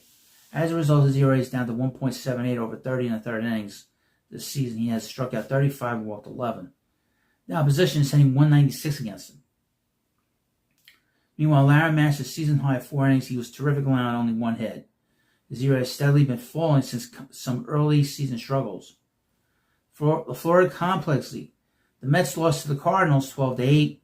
Bohan Adderley went 2 for 4 with a home run, 3 runs batted in, and a walk. Anthony Frobos went 3 for 4 with a double, a triple, 3 runs scored, and a walk as well. Roy Bert Herrera went 3 for 4 with a home run, a double, 3 RBIs, and a walk. On the mound, Camden Lohman went a third of an inning, gave 2 hits, 6 runs, 6 earned, 4 walks, and a strikeout. He's had a rough start to his young career. Robert Cadiz pitched 2 1/3 innings, gave a run, 1 earned, 3 walks, and 5 strikeouts. Gene Brito pitched 2 innings and struck out 2. In the Dominican Summer League, the DSL Mets Orange defeated the DSL New York Yankees Bombers 15-14. Lina Ramirez went 3 for 5 with 2 home runs, 3 RBIs. Jonel Coelho went 3 for 5 with a double and 5 RBIs. Oscar Montero pitched a third of an inning, gave up 2 hits, didn't strike anybody out. Had 6 runs, 5 earned runs, and 3 walks, and his ERA for the season, get this, 135.00. Derlin Rojas pitched 2 2/3 innings, gave up 3 walks, and struck out 3. The DSL Arizona Red defeated the DSL Mets Blue 12-3. In right field, Henry Manrique went 1 for 3 with a double and RBI. Michel Mercedes went 2 for 3. Edgardo Rodriguez on the mound pitched 1 1/3 innings. He had 1 hit, 1 run, they weren't earned, 3 walks, and 2 strikeouts. Now, finally, a little sort of overview, slight overview on what's going on with Ryan Clifford. Might seem like an hallucination at this point, but Justin Verlander was a New York Met for a brief moment in time. The future first ballot Hall of Famer inked a 2-year mega deal with the Mets ahead of the 23 season. While he pitched relatively well, the season went south for the Mets. At the trade deadline, the Mets sent Verlander back to Houston. In order to receive better prospects back, the Mets agreed to pay $35 million of the $58 million remaining on his deal. The Mets received 2 prospects. The higher-ranked one at the time was outfielder Drew Gilbert, who had a couple mixed seasons in the Mets minor league system, was flipped with Blade Tidwell and Jose Butto for reliever Tyler Rogers at the 25 trade deadline. Rogers was really good for the Mets over the 2 months and changed he was in Queens, but the Mets failed to make the postseason. I wasn't too big. I didn't like him too much. He left in free agency, ending that branch of the Verlander trade tree. Gilbert was a big league before the end of the 25, but doesn't look like much more than a back-end bench outfielder at this point, even with his moderate improvements in 2026. The other was Ryan Clifford. While he was generally considered the second of the 2 prospects in the trade, Clifford was still a big get for the Mets. He had his believers too. Some thinking he was a bigger get than Gilbert. Well, that was the minority opinion at the time. It was out there. Now, here's the thing about him. He was going to go to college, and the Astros signed him. They gave him a lot of money to sign him. He was going to go to Vanderbilt, and he was going to sign this contract. He signed a contract with the Astros. They paid over slot to get him.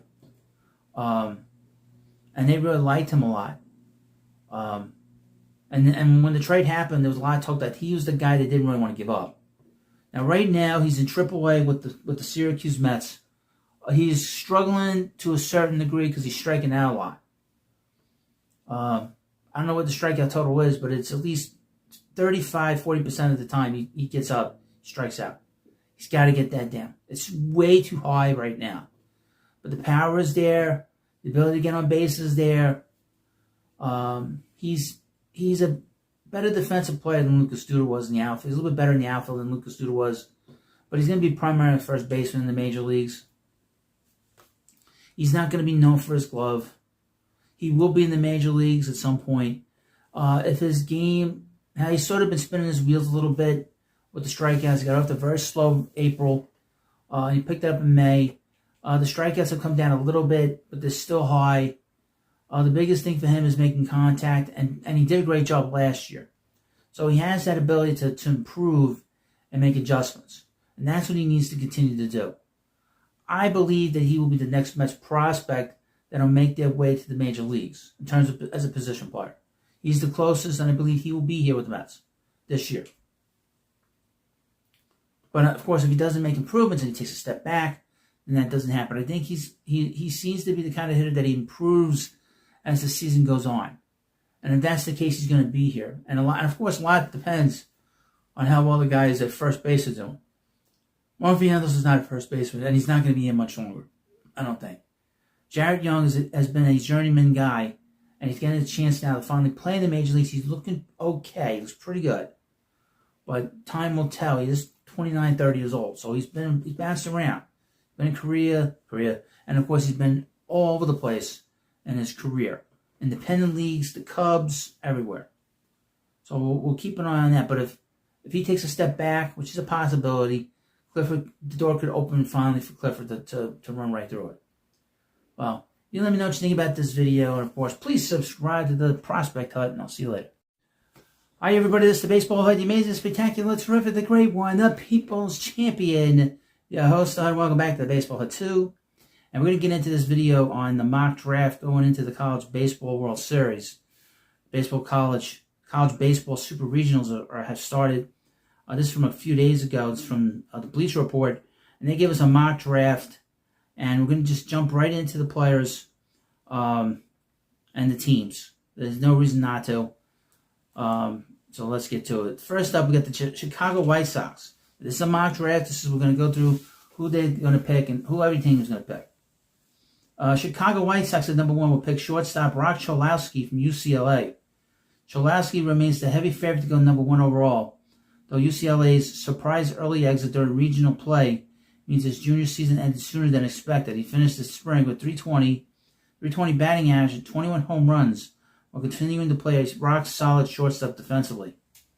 A less than spectacular 308 line and only 6 home runs and 153 plate appearances during conference play has at least opened up the conversation to other candidates. Grady Emerson and Van Lackey would be the other viable alternatives unless the White Sox were to go outside the box. At number 2, the Tampa Bay Rays. Shortstop Grady Emerson, Fort Worth Christian School in Texas. No glaring weakness and legitimate 5.2 upside. Emerson is the best prep player in the class, and he has a higher ceiling than last year's number 1 overall pick, Eli Willits. The Rays' long-standing organizational need a catcher means they will at least have to consider Van Lackey, who looks like a future star behind the plate. However, it would be an upset if anyone but Cholowski and Emerson go 1 and 2 at this point. Number 3, Minnesota Twins. They will select catcher Van Lackey from Georgia Tech. Now, the last catcher to go up in the draft, the top 15 pick was Kevin Parada from the New York Mets, and he bombed. I am not a believer in taking a catcher, number 1. That's my own philosophical thing. You don't take catchers at number 1, and you don't take hitters that can't play, that can't hit, and that are defensive wizards. Those are the 2 things you don't get. You don't pick. Now, pitching is a different story, but I would not select this player if it was me. But he is the best catcher in the draft.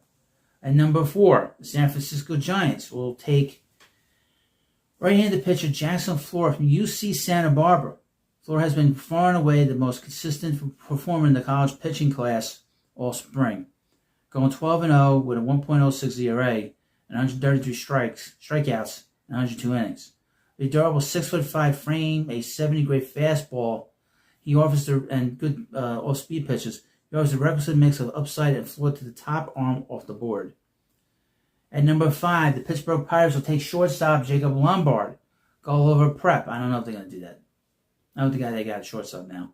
The Pirates would no doubt pounce on Van Lackey if he slides this far, given the glaring organizational need at catcher, but assuming the top 3 picks play out as expected. High ceiling, high schoolers, Jacob Lombard, Eric Booth Jr. are the most likely targets. Lombard has 60 power, 65 speed profile, and plenty of room to grow into his 6'3", 195-pound frame. Now, he's the brother George Lombard Jr., who's in the Yankee system, and he's a shortstop as well. At number 6, the Kansas City Royals will take outfielder Eric Booth Jr. From Oak Grove High School in Mississippi. An elite athlete and one of the fastest players in the 2026 class, Booth has also showcased the bat speed and raw pop to be more than just a burner. He won the Home Run Derby, the Perfect Game All-Star All-American Classic last summer, and he's had as much helium as anyone in the spring. A 20-homer, 40-steal everyday center fielder could be his future outcome. And number 7, the Baltimore Orioles will select outfielder Drew Burress from Georgia Tech. 179 games over the last 3 seasons at Georgia Tech. Burress hit .357 with 60 home runs. Wow. 189 home runs. 189 RBIs. He has significantly more power than his 5'9", 185-pound frame can suggest. He should be a clean fit center fielder next level. All of that has helped elevate him to the top of the college outfielder demographic. I would mention about the Baltimore Orioles. They should start drafting some pitching help from college. Because that's all they seem to draft is position players at the top pick. Athletics at number 8 will select shortstop Tyler Bell from Kentucky. Bell suffered a shoulder injury on opening day and sapped some of his power early in the spring once he returned. However, an uptick in exit velocity, more frequent loft in his swing, has given him some late helium.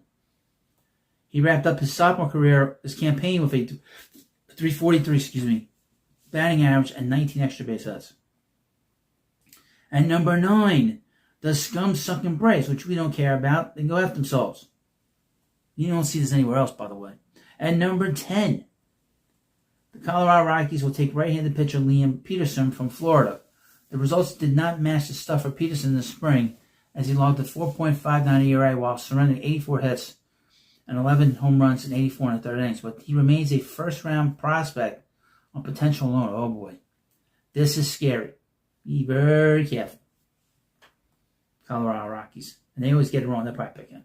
At number 11, the Washington Nationals will select the shortstop Justin LeBron from Alabama. A consistent spring has moved LeBron down draft boards, but the raw tools that made him a candidate to go number 1 overall heading into the spring are still present.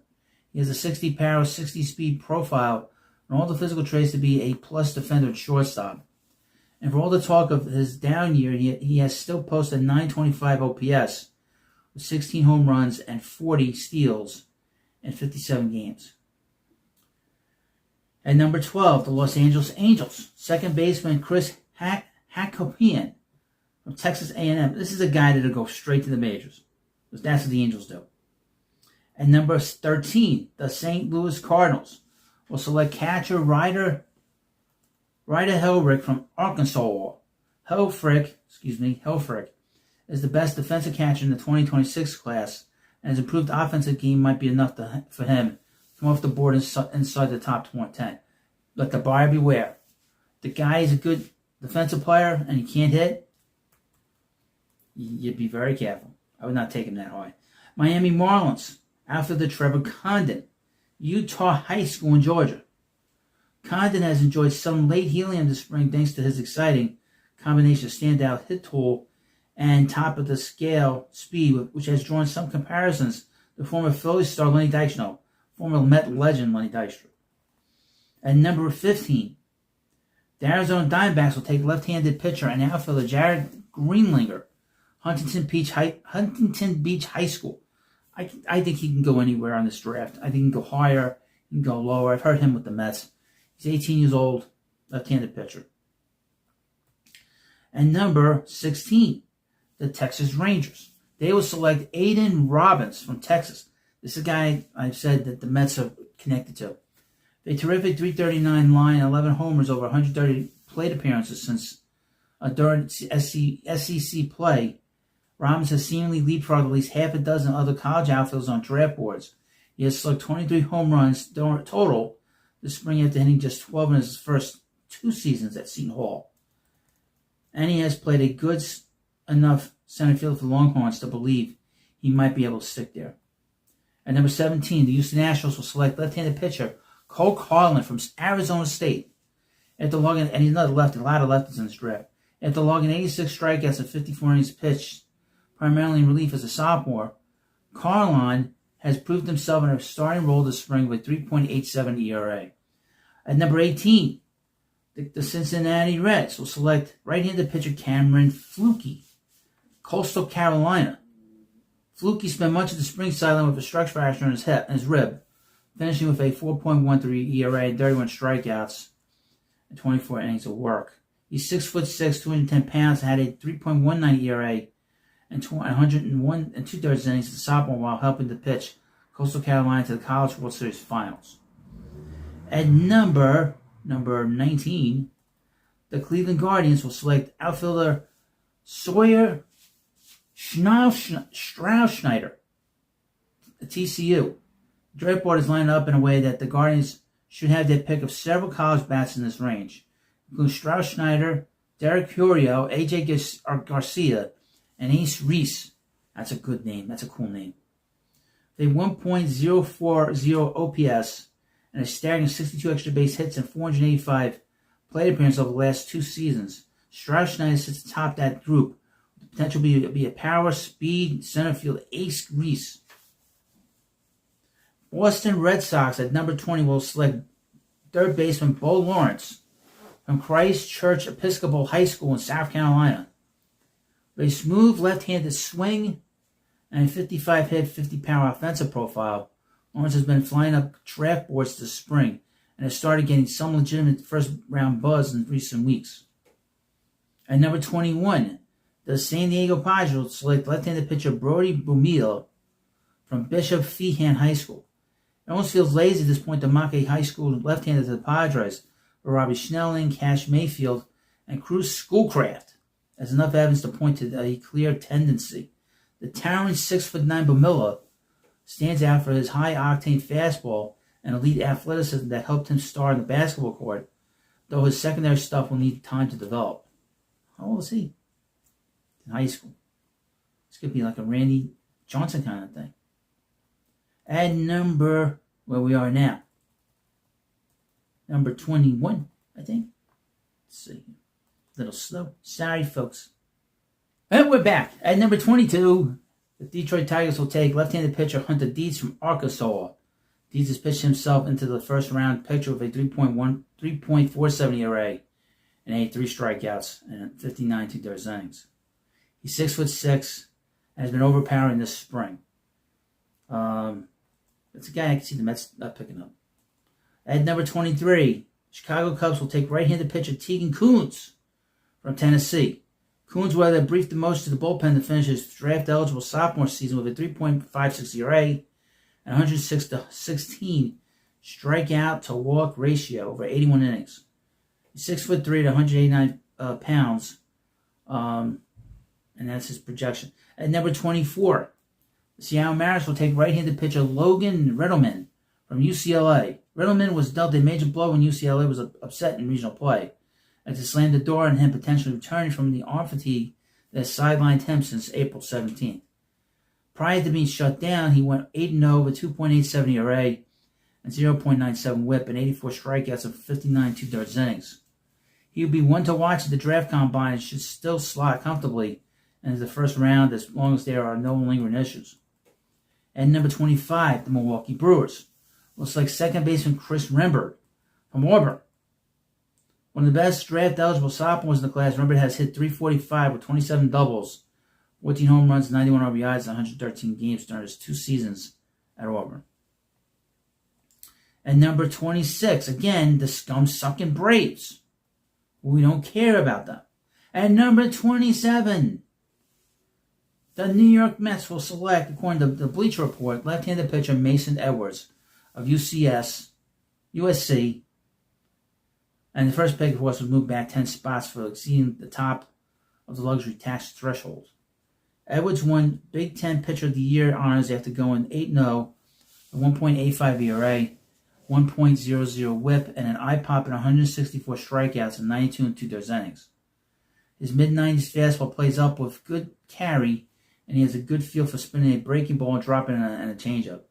His 11.4% walk rate brings with it some reliever risk, but the results this spring are impossible to ignore. At number 11, the Houston Nationals will select right-handed pitcher Cade Townsend from Ole Miss. A PPL pick for Hunter Brown finishing top 3 and AL Cy Young. 14 earned runs allowed in 11 1/3 innings over his last 3 starts. Townsend has faded a bit down the stretch, but he still has a 3.94 ERA and 88 strikeouts over 64 innings of the year. And let's get to the very end. Well, at number 29, let's go to the players. At number 29, the Giants will take shortstop Eric Becker from the Virginia. Pick acquired from the Guardians in the Patrick Bailey trade.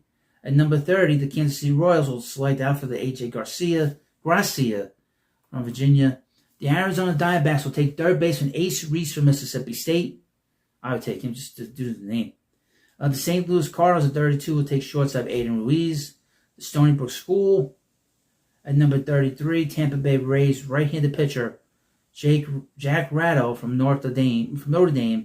And that pick was acquired from the Orioles in the Shane Baz trade. The Pittsburgh Pirates will select out for the Zion Rose from Louisville. And number 35, the New York Yankees. First pick moved back 10 spots for exceeding the top of the luxury tax threshold. Will select catcher Daniel Jackson from Georgia. At number 36, the Phillies will select shortstop Archer Horn from St. Ignatius College Prep in California. And his first pick moved back 10 spots for exceeding the blah, blah, blah. At number 37, first baseman Gavin Grahovac will be selected, and he's from Texas A&M. In the second round, the Colorado Rockies will select left-handed pitcher Carson Bowman, Southside Christian School from South Carolina. At number 39, the Toronto Blue Jays will select right-handed pitcher Taylor Rabb, all from Ole Miss. And finally, at number 40, and then you can move down 10 spots, the Los Angeles Dodgers will take out for the Caden Sorrell from Texas A&M. So this is what the Bleacher Report is saying, who's going to get picked in this mock draft. So thank you for watching this video. Of course, please subscribe to the Baseball Hut 2. I'll see you later. Hi, everybody. This is the Baseball Hut, the amazing, spectacular, terrific, the great one, the People's Champion. Your host, the Hut, and welcome back to the Baseball Hut 2. And hopefully you like this video and hit that subscribe button. So we're going to talk about the Long Island Ducks here. They played really well against the Staten Island Ferry Hawks and Long Island and Iceland. They completely just destroyed them. They lost the first game, and then the Ducks came back and just beat the hell out of the Ferry Hawks for 5 games. And they drubbed them on Sunday. But let's get into Saturday, what happened. Homer barrage continues in 4th consecutive Ducks won, and they won 7-3 in this game. The Long Island Ducks defeated the Staten Island Ferry Hawks 7-3 in a rain-shortened 7 innings on Saturday night in the 5th game of a 6-game series before a past-capacity crowd of 6,066 at Fairfield Properties Ballpark. It poured, like, not where I am, but it just, I mean, the rain, the wind, it was crazy. The Yankees got postponed, and obviously the Ducks got their game shortened by 7 innings, which is a big deal. They lose money because they like they shoot the fireworks on Saturday nights during home games. So usually on Saturdays, the place is usually packed. Josh Palacios led off the game for Staten Island with a first pitch solo home run to left field off Ducks starter Michael Dominguez. Jacob Robson answered in the bottom of the inning with a 401-foot solo homer to right off Ferry Hawks starter Juan Fernandez to tie the game. Long Island took a 3-1 lead in the second on Jorge Bonifacios' sac fly to the right, and Alexander Womack scored on the play when catcher Oscar Santos booted the throw home. A 401-foot solo homer to left by Chris Roller, and a 419-foot two-run homer to left center by Ronaldo Hernandez in the third pushed the Ducks' advantage to 6-1. Staten Island played a run in the 4th inning on a double play ball off the bat of Osvaldo Abreu, but the Ducks answered with Bonifacios' single and later scored on a fielding error. Abreu's RBI single to left in the 6th closes the gap, 7-3. Dominguez earned the win, tossing 6 innings of 3-run ball, allowing 6 hits and 3 walks while striking out 3. Fernandez, 0-2, suffered the loss, surrendering 7 runs on 7 hits and 2 walks in 5 innings with 3 strikeouts. Tanner Jacobson pitched a scoreless inning in relief in the 7th with a strikeout for the flock. Hernandez led the Ducks to play with 2 hits, 2 RBIs, and a run. Roland Robson each had 2 hits, an RBI, and a run as well. Now, in the final game of this 6-game series against the Ferry Hawks, the Ducks completely destroyed them, 17-3. Headline, Ducks go yard a season-high 6 times in victory. In other words, they hit 6 home runs. The Long Island Ducks defeated the Staten Island Ferry Hawks 17-3 on Sunday afternoon in the final game of a 6-game series at Fairfield Properties Ballpark. Now, like I said, they lost the first game, but then they just completely just destroyed them. Over 5 games, completely just ripped apart that pitching staff. The Ducks jumped out in front and 3-0 in the bottom half of the first inning thanks to a 2-out, 3-run home run to the opposite field and right off the bat of Marcus Chu against Ferry Hawks starting pitcher Brandon Haston. Long Island made it 5-0 in the second, courtesy of Wilma Defoe's 415-foot 2-run homer to straightaway center field. The Flock sent 11 men to the plate in the third, scoring 6 more times for an 11-0 advantage. Highlighted by a 2-run single from Cole Kaler, a 420-foot 3-run home run to right center field off the bat of Defoe, and a 417-foot blast to right center from Jacob Robson, who has 14 home runs to start the season. And I wonder if some team's going to pick his contract up. He might not be there much longer. Brandon Wagner's 2-run tater in the 6th got the visitors within 11-2, but Long Island answered right back in the bottom of the frame with 3 more runs on Defoe's RBI infield single, now Sanders' 2-run double. The Ducks closed out the scoring in the 8th as Womack went deep with a solo shot to center field while Anthony Garcia belted a 2-run round trip to center field. Long Island starter Ryan Sandberg, who's 3-3, picked up the victory after firing 5 scoreless innings on 6 hits, allowed to go along with a walk and 5 strikeouts. Haston, who's 0-5, was tagged with the loss, surrendering 7 runs on 5 hits in just 2 innings pitched, while walking 4 batters. The Flock tallied a season-high 20 hits en route to the victory. Womack had 3 hits, 3 runs batted in, and runs scored. Jorge Bonifacio had 3 hits and 2 runs scored. Kaler had 3 hits, 2 RBIs, and crossed the plate twice, and he scored 2 runs. While Defoe had 3 hits, a single game team best 6 RBIs, and 3 runs scored. Now the Ducks are going to hit the road on Tuesday to begin a 6-game series against the Southern Maryland Blue Crabs. Love these names, man. First pitch is scheduled for 6:35 at Regency Furniture Stadium. And the names of these ballparks are funny, too. And, of course, they will return to Long Island on June 16th to begin a 6-game series with the Lancaster Stormers. And, of course, all the games start at 6:30, except for Sunday, which starts at 1:30. So, you let me know what you think about this video. Of course, there is no update on Trevor Bauer, other than that he won the Pitcher of the Month in the Atlantic League. But I have no updates for you when it comes to when he's going to return. So, thank you for watching this video. Please subscribe to the Baseball Hut 2, and I'll see you later. Hi, everybody. This is the Baseball Hut, the amazing, spectacular, terrific, the great one, the People's Champion. Your host, the Hunter. Welcome back to the Baseball Hut, and hopefully you like this video. Hit that subscribe button. So I'm back talking about the Mets. They won today in San Diego 7-3 against a really bad Padres offense. Bad offense. It's terrible. Terrible. I don't know what's happening to Manny Machado. Maybe he's just done. Maybe he's done. Fernando Tatis Jr. doesn't look, they're not getting a lot out of him offensively, especially anything over the ballpark, over the walls of that ballpark. And Xander Bogaerts, I think he's done too, by the way. Obviously, the best player on that team is Mason Miller. And their pitching against the Mets was pretty good up until today. The Mets lost game 2. I wasn't able to watch the game at the late. I was tired. But I was able to watch a good portion of this game today on Sunday. And the big star of this game was Carson Bench from Oklahoma. Obviously, he went to Oklahoma State. Now I'd said that he needed to go back down to the minor leagues because he was struggling. He was hitting 179. He was hitting 179 on May 2nd. And now that batting average is up to 265. He had 5 hits in this game. 3 singles, a home run, and a triple. He had an excellent game, and he's really the third Met to ever do this, to have 5 hits in a game and a home run and a triple. Other being Francisco Lindor and Alex Ochoa all the way back in 1996. So Benj was great. His swing, especially that follow through, it's like a left-handed version of Mike Piazza's follow through, where it whips right around his back. It's amazing to watch it. To watch that follow through that he has, it's just amazing. And he has tremendous speed. He's going to hit for power. And I said this because he was a two-way player in college.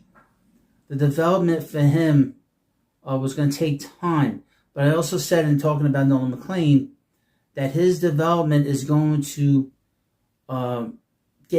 his development's going to be much quicker, but because he's playing every day.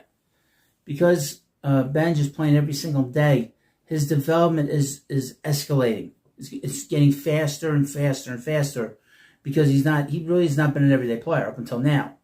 Really up until the last 2 seasons. So you're seeing this sort of, it's moving, it's like it's like something moving faster and faster and faster. And you're seeing that development very, very quickly. And he's a rookie. So that's the amazing thing too.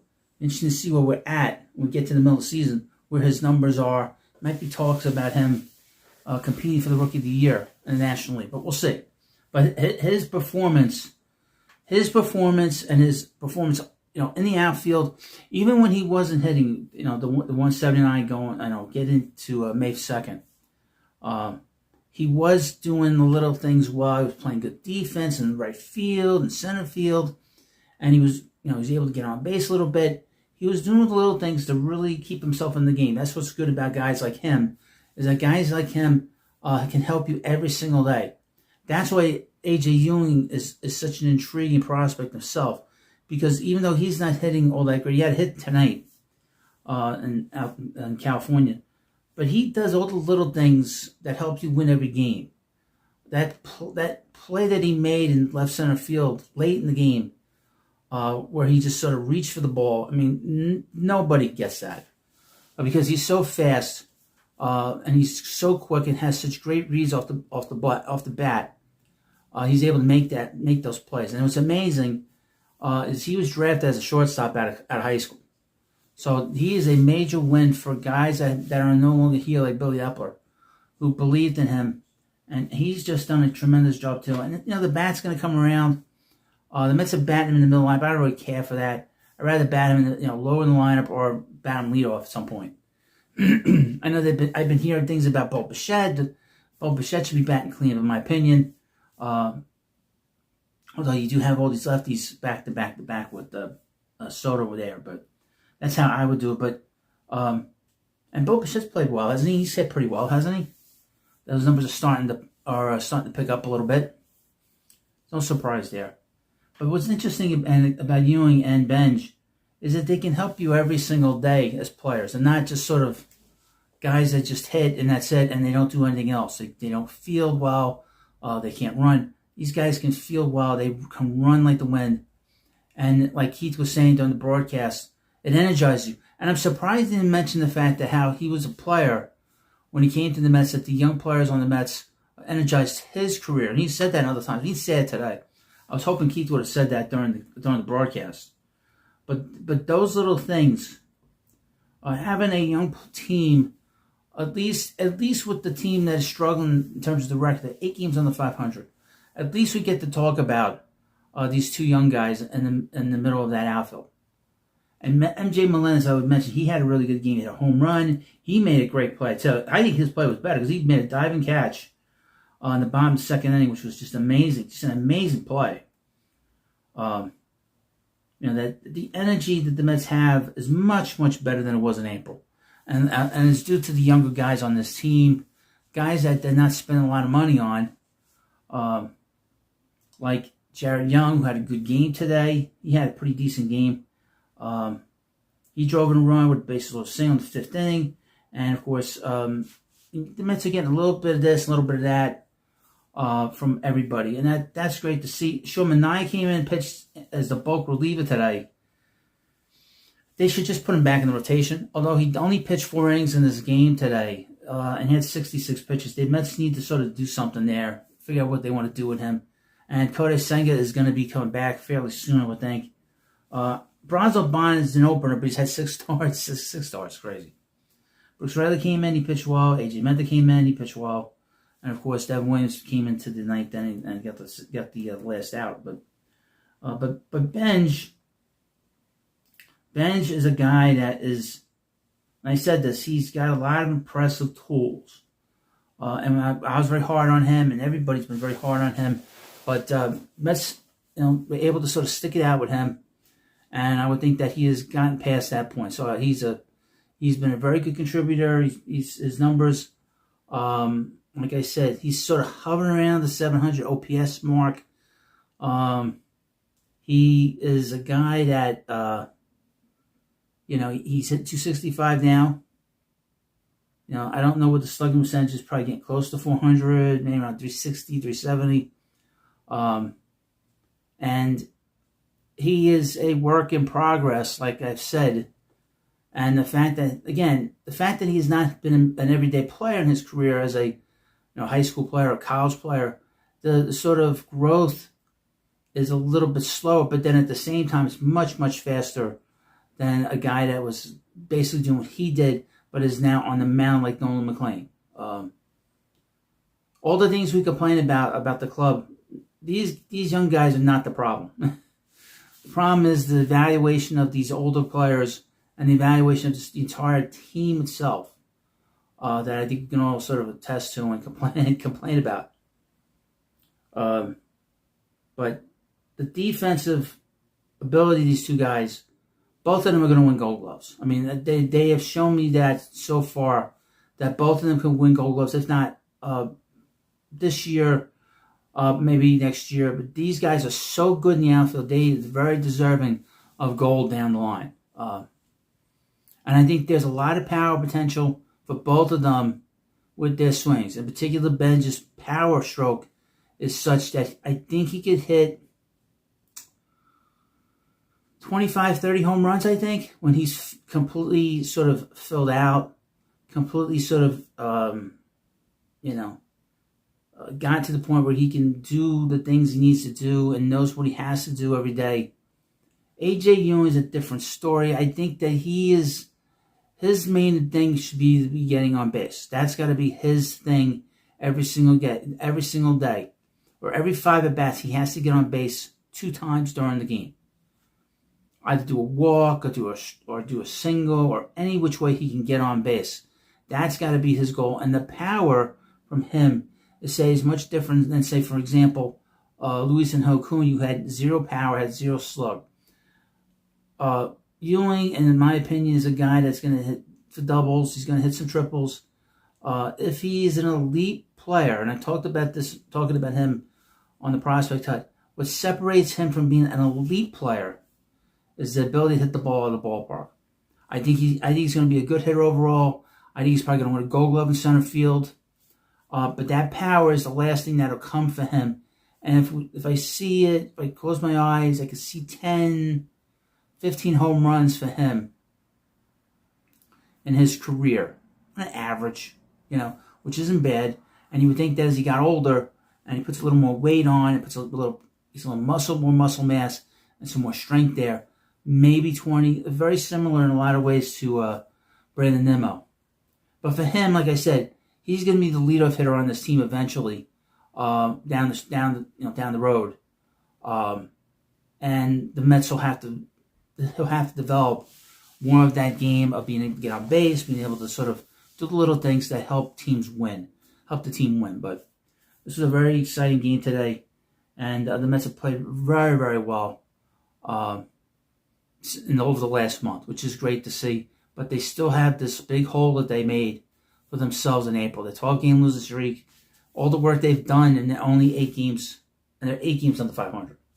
So that is a major problem, overall. But Ben's just the star of this game. No doubt, this is one of the best games we've seen in a long time from a player. I thought it was interesting that that they mentioned about Keith, that Keith has the most 5-hit games as a New York Met. He has 3, which I thought was interesting.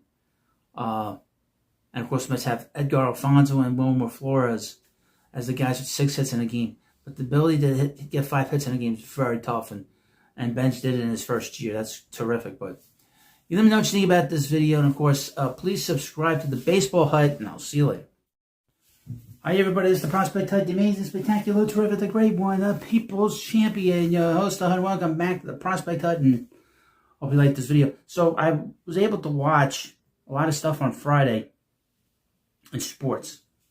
Obviously, I watched the Knicks win Game 2, a thrilling Game 2, in the NBA Finals against the San Antonio Spurs, and it looks like, the Knicks are going to win the NBA championship probably next week in New York. Probably on Monday or Wednesday in the action for the finals. I watched the end of that game. But what was interesting, I watched the end of the very end of the second half. They were up by 4 points at the end of the half. But before that, I was watching SNY, and I watched the Binghamton Rolling Ponies had a walk-off home run by prospect Chris Suaro. And it's funny, I was watching the game. I said, you know what? Suaro's going to hit a home run here. He's going to end the game because he seems to have a sort of a dramatics to his game. He is probably the Mets' most dynamic, most intriguing prospect in their system. And of course, because I've been following the Mets system for the last few years on a regular basis on this channel, I had a feeling he was going to hit a home run. Sure enough, he did. When that game was over, when he rounded the bases, touched home plate, had the Gatorade bath, I went and turned on the Met game, and at that moment, Jared Young hit a home run. I watched him round the bases. Then after that, I saw the last couple seconds of the first half of the NBA Finals game too. But I'm going to I just wanted to let you know what I was doing on Friday night. Just watching all these different various sporting events. And it's nice when SNY puts the games on SNY when the Mets aren't on. But the Mets were on Channel 11. But here's some amazing avenue. They run down, do everything that happened in the Mets system. Syracuse no hit. Suaro gets big hit. Okay, let's see what happened. AAA Syracuse, they're 31-30. So we'll go through some of the numbers here too. Syracuse was no hit by the Rail Riders. Wow. But the club did manage to collect 4 walks, including 2 by the rehabbing Jorge Polanco. Now, the Scranton Wilkes-Barre team, Rail Riders, they are the affiliate of the Yankees. They also rehabbing Francisco Alvarez caught 7 innings and made 3 plate appearances. Jack Wenninger went 5 1/3 innings, giving up just 1 earned run while walking and striking out 3. Yanni Hernandez's error would account for 2 additional earned runs while Wenninger was on the mound. The trio relievers combined for 3 2/3 innings of 1-run ball with 4 hits, 3 walks, and 7 strikeouts.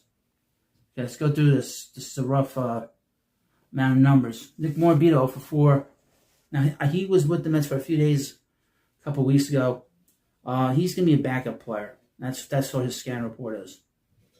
Jorge Polanco 0 for 2. I'm so excited to see him come back. Francisco Alvarez 0 for 3. Catching behind the plate on Friday was Kevin Parada. Surprisingly, he's done a good job in AAA. He's 0 for 1 in the game.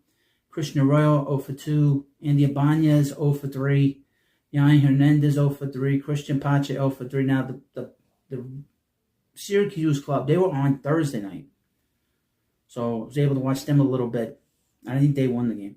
Yanni Hernandez went 0 for 3. Christian Pache. Jackson Kloof went 0 for 3. Matt Ruddick went 0 for 2. We went through Wenninger. Ben Simon went 1 2/3 innings, gave up a walk, struck out 3. Adbert Azalea, been in the Mets system for 2 years. They signed him to a contract, even though he was hurt last year. Pitched 1 inning, gave 1 hit, 1 run, 1 earned, a walk, and 3 strikeouts. Alfredi Gomez pitched an inning, gave a hit, a walk, and struck out 1. The Binghamton Rolling Ponies, they're 21-34. In a game that looked very similar to some of their big league counterparts' games of late. The Rolling Ponies went into the 10th inning tie before giving up 2 runs to fall behind the top of the 10th, where Chris Suaro blasted a 3-run walk-off dinger to send the Bingo fans home happy. That ball, as soon as he hit that, you knew that ball was going out. Bryce Connolly had a 7-inning start where he struck out 5, walked 2, and gave up 2 runs on 3 and 2 hits. I think the Reading team's the Phillies affiliate. So Chris Farrell went 2 for 5, scored 2 runs, 1 triple, and a home run with 3 RBIs. He had to walk off. What's interesting about him, and I talked a lot about him, is that he can catch, he can play first, he can play the outfield, particularly left field. So he has a tremendous amount of versatility. And he can run, he steals bases. He has the most steals for any catch in the minor leagues. In professional baseball now that I think about it. But he is hitting very low. His on base is very good, his slugging percentage is very good, but his batting average is very low. It's under the Mendoza line. So he has to get that up before he gets promoted to AAA. But he has a great amount of talent and great amount of energy. A prospect here playing third base, Jacob Bryman went 1 for 3 for runs scored, a home run, 2 RBIs, a walk, 2 strikeouts, and stolen base. His numbers are going up. Right fielder, center fielder, Eli Strawn, the third, went 0 for 4. DeAndre Smith went 0 for 2. Right fielder, Jalen Palmer went 0 for 1. Jose Ramos went 0 for 3. Nick LaRusso, who had played for the Ducks early in the season, went 1 for 4. He's did pretty good since he's come back to the Mets. JT Schwartz went 0 for 4. Vincent Perozzo went 3 for 4.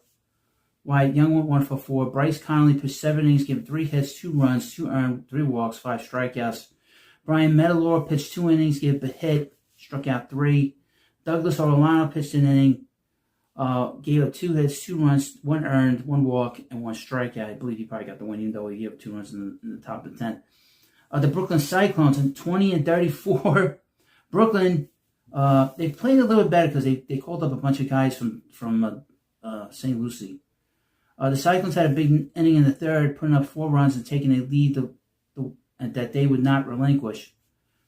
Colin Howe, Corey Collins, and Jonathan Enriquez all went yard in the Brooklyn victory. John Bay went 0 for 5. He's a recent call-up. He played well. Gray Kessinger went 0 for 3. Ronald Hernandez went 0 for 4. Corey Collins went 1 for 3 with a home run, 3 RBIs. Jonathan Enriquez went 2 for 4 with runs scored, a double, home run, RBI. Davison Gutierrez behind the plate went 0 for 3. JT Benson, another call-up recently, went 0 for 3. Colin Hack went 1 for 3. Diego Mascara went 0 for 3. Dakota Hawkins pitched 3 innings, gave 2 hits, 1 run, 1 earned, no walks, 2 strikeouts. Pitcher Garrett Stratton pitched 2 innings, 2 hits, 0 runs, 1 walk, and 3 strikeouts. Haas Brewer pitched an inning, gave a hit, 2 runs, both went unearned, a walk, 2 strikeouts. Hunter Hodge pitched 2 innings, gave a hit, and struck out 1. Parker Carlson pitched an inning. St. Lucie Mets, 24-31. St. Lucie mounted a comeback in the 8th, but it wasn't enough to take out the Treasures. They lost 5-4.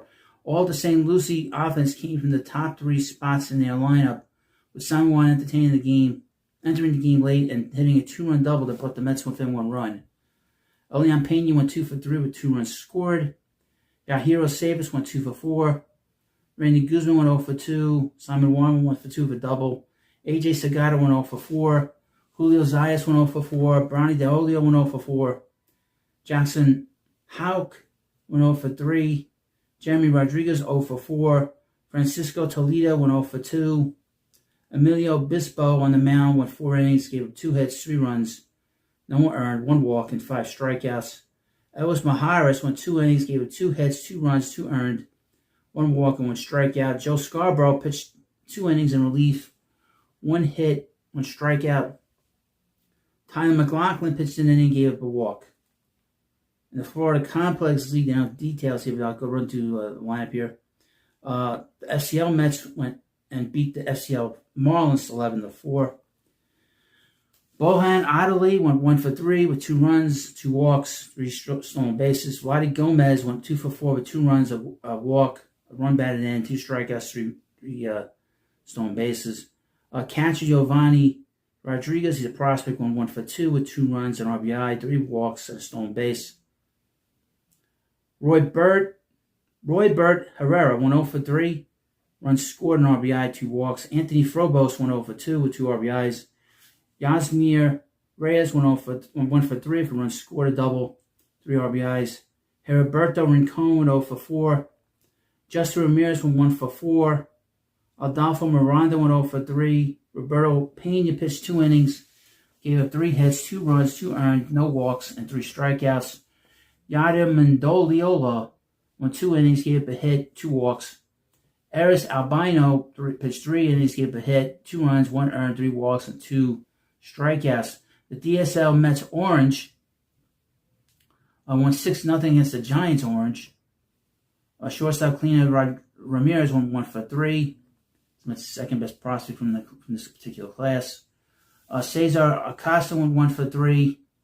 Sebastian Toro went 0 for 2 with runs scored and RBI. Yorber Sempron went 1 for 2. Ryan Rudis went 1 for 3. Jonel Coelho went 1 for 3. Jeremy Reyes went 0 for 2. Jesus Grimon went 0 for 2. Jose Padilla went 0 for 3 with 2 strikeouts. Max Gregory Harvey went 2 innings, struck out 5 batters. Pitcher Randy Guzman, he pitched 4 innings, gave 3 hits, a walk, and 2 strikeouts. Frandy Laura went 1 inning in relief. The DSL Mets Blue lost the DSL Yankees Bombers 11-10. John Darius Sanchez went 3 for 4. Royner Bravo went 1 for 4. Henry Manrique went 2 for 5. John Hans Sanchez went 1 for 4. Alberson Blanca went 2 for 4. Emerson Estevez went 1 for 5. Adrian Silva went 1 for 4. Ronnie Garcia went 0 for 4. Jesus Manaya went 0 for 2. Michel Mercedes and Pinchetta went 1 for 1 with an RBI. Christopher Ronchin went 3 1/3 innings, gave 2 hits, 1 run, 1 earned, 2 walks, and 3 strikeouts. Junior Canario pitched 1 inning, 4 hits, 7 runs, 4 earned, 3 walks. Arovis Batista, some of these names, boy, combinations. Went 1 for 2, went 1 2/3 innings, gave 1 hit, 1 run, 3 walks, and 3 strikeouts. And Joda Arlen Perez went 2 innings, gave 2 hits, 2 runs, 2 earned runs, 1 walk, and 4 strikeouts. Star of the night, according to them, is Chris Swallow, I agree. And go to the night, and that's not a good thing. The entire Syracuse offense. So this is the entire action that happened on Friday in the Mets minor league system on June 5th. So I'll try to get as many updates to you here on this channel. Thank you for watching this video. Please subscribe to the Prospect Hut. Thanks for watching. I'll see you later. Hi, everybody. This is the Baseball Hut, the amazing, spectacular, terrific, the great one, the people's champion. Your host, the Hunt. Welcome back to the Baseball Hut 2. And hopefully you like this video. Hit that subscribe. I'm a little behind on the Ducks and what's been going on there. A lot going on, but to be honest with you. Let's start off when it happened on June the 3rd. And the Ducks right now are still playing the Ferry Hawks from Staten Island. This is what happened on Wednesday. Ducks offense bounces back to rout Ferry Hawks. Well, Ducks defeated the Staten Island Ferry Hawks 10-3 on Wednesday night. The second game of a 6-game series at Fairfield Properties Ballpark. Staten Island took a 1-0 lead in the first on a 2-out RBI single up the middle by Blake Rutherford off Ducks starter Nolan Claney. Long Island countered with a 5-run bomb in the inning against Ferry Hawks starter Hollis Fanning to go in front. Back-to-back solo homers by Chris Roller and Jacob Robson, a bases loaded walk by Alexander Olmack, and a 2-run single to right by Cole Kaler did the damage. The visitors closed to within 5-2 in the fourth on an RBI single to left center field. However, Anthony Garcia responded to the bottom of the frame with a 419-foot 2-run homer to left center. An RBI infield single to short by Roller in the fifth made it 8-2 Ducks. 2 more runs came home for the hosts in the sixth on back-to-back RBI singles by Aaron Takis and Womack to push the lead to 8. Clean, who's now 3-3, earned the win, tossing 6 2/3 innings of 3-run ball, allowing 7 hits and 2 walks while striking out a season-high tying 8. Fanning suffered the loss. He's 0-1, surrendering 5 runs on 3 hits and 3 walks in 1 1/3 innings. Tanner Jacobson, Buddy Reed, and Sal Romano combined to pitch 2 1/3 scoreless innings of relief for the flock. Roland Garcia led the Ducks offense with 2 hits, 2 RBIs, 2 runs, and a walk each. Ronaldo Hernandez added 2 hits and a run, while Womack and Kelly each drove in 2 runs. Here's some Trevor Bauer news for you. He was named the Atlantic League's Pitcher of the Month for May. The Atlantic League of Professional Baseball today announced its Player and Pitcher of the Month. For April-May, Long Island Ducks right-hander Trevor Bauer has been named the league's Pitcher of the Month. Quote, "Congratulations to Trevor on his well-deserved honor," said Ducks manager Lou Ford. "His performance on the mound thus far has been historic, and he's been an integral part of our team's success." Bauer made 6 starts during the Atlantic League's opening slate of games. He compiled a 4-1 record with a 2.43 ERA and 56 strikeouts to just 7 walks over 37 innings of work. Additionally, he conceded just 11 runs, 10 earned, and 29 hits while securing a 0.97 whip. Despite missing the final 2 weeks of May due to injury, Bauer still leads the Atlantic League in whip, ranks second in ERA and strikeouts, and is tied for third in wins. The 2020 National League Cy Young Award winner became the third pitcher in Ducks history to throw a no-hitter on April 26th in Game 1 of a doubleheader at Lancaster. He allowed just 1 walk and 7 scoreless innings while striking out 7 batters and threw 84 pitches in the outing. The 10-year MLB veteran later broke the franchise's single-game strikeouts record on May 12th versus Gastonia when he struck out 15 batters over 8 innings in a 6-3 victory. Bauer has struck out 7 or more batters in all 6 starts and has recorded 10-plus strikeouts twice. Bauer becomes the first Long Island Ducks pitcher to be named the Atlantic League Pitcher of the Month since Stephen Woods Jr. in April-May of 2023. He's the first Ducks player to garner a league monthly honor since Jackie Bradley Jr. in July of 2024. Now, there is no word on his return from back spasms. And that's why he was in Arizona getting treatment when he got into that car accident. So I guess that exacerbated the problem. So we don't know, or I don't know when he's coming back. So it's sort of a murky kind of situation right now. So now this is from Thursday. Long Island powers past Staten Island. Final 15-4. The Long Island Ducks defeated the Staten Island Ferryhawks 15-4 on Thursday night in the third game of a 6-game series at Fairfield Properties Ballpark. He's completely destroyed the Ferryhawks. Sacrifice fly to center field off the bat of Gary Mattis gave Staten Island a 1-0 lead in the opening inning. Long Island answered with 5 runs in the bottom of the first off Ferryhawks starter John Kelly to go ahead. Jacob Robson's RBI double, RBI singles by Gavin Collins and Aaron Takis. A wild pitch that played Collins and a run-scoring ground out off the bat of Jorge Bonifacio did the damage. Chris Rollo's leadoff solo homer to left field in the second pushed the Ducks' advantage to 6-1. The homers continued in the third for the Flock as Marcus Chu and Alexander Womack both launched long solo blasts over the center field fence. Staten Island closed to within 8-2 in the fourth on Mattis' solo homer to left. However, another five-run fifth ballooned Long Island's cushion to 11.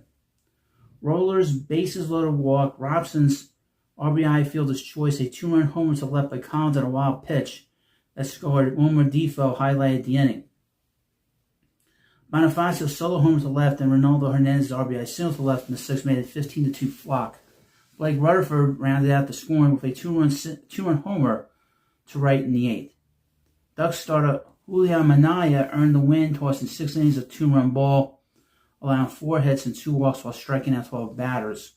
Kelly, has gone 1-4, suffered the loss, surrendering 8 runs on 8 hits and 2 walks in 3 innings with 1 strikeout. Ryan Langford collected his second save after pitching 3 innings of 2-run ball to close out the win. Every Duck reached base in the game with 8 of the 9 recording at least 1 hit. Collins led the way with 3 hits, 3 RBIs and 2 runs, while Robson added 3 hits, 2 RBIs, and 2 runs as well. And finally in this video, this is Friday's action in Islip. Headline, offense keeps rolling as Ducks one-hit Ferryhawks, and they won 10-1 on Friday. The Long Island Ducks defeated the Staten Island Ferryhawks 10-1 on Friday night in the 4th game of a 6-game series at Fairfield Properties Ballpark. Aaron Takis played the first run of the game for the Flock in the second inning with a sac fly to right field off Ferryhawks starter Nick Payola. Jacob Robson doubled the lead in the third with a 424-foot home run to right center field with 2 outs in the frame. Staten Island closed it within 2-1 in the 5th on Taylor Aguiar's leadoff solo homer to right off Ducks starter Harrison Francis. Long Island then erupted for 5 runs in the 6th inning to push their advantage to 7-1. Jorge Bonifacio's 2-run single to left field Wilma Defoe's 2-run triple down the right field line and bases loaded walk by Gavin Collins did the damage. Chris Rolla added a 2-out RBI single up the middle in the 7th to make it a 7-run game. Takis' RBI double to the left and Alexander Womack's RBI single to the left in the 8th rounded out the scoring. Francis, who's now 5-1, earned the win, tossing 5 innings of 1-run ball, allowing just 1 hit and 2 walks while striking out 6. Piero suffered the loss. He's 1-5, surrendering 3 runs on 6 hits and a walk in 5 innings with 2 strikeouts. Long Island's bullpen combined for 4 innings of scoreless and hitless baseball with 9 strikeouts. Every Duck starter had at least 1 hit, with 4 players recording multiple hits, and 7 of the 9 Ducks batters drove in at least 1 run. Womack led the way with 3 hits, an RBI, and a run, while Bonifacio added 2 hits, 2 RBIs, a run, and a walk. And of course, they'll be back in action on Saturday night. He's beating the hell out of the Staten Island Ferry Hawks this series. They did lose the first game of the series, but the last 3 games, they just beat the tar out of that pitching staff. Well, you let me know what you think about this video. Please subscribe to the Baseball Hut 2. I'll see you later.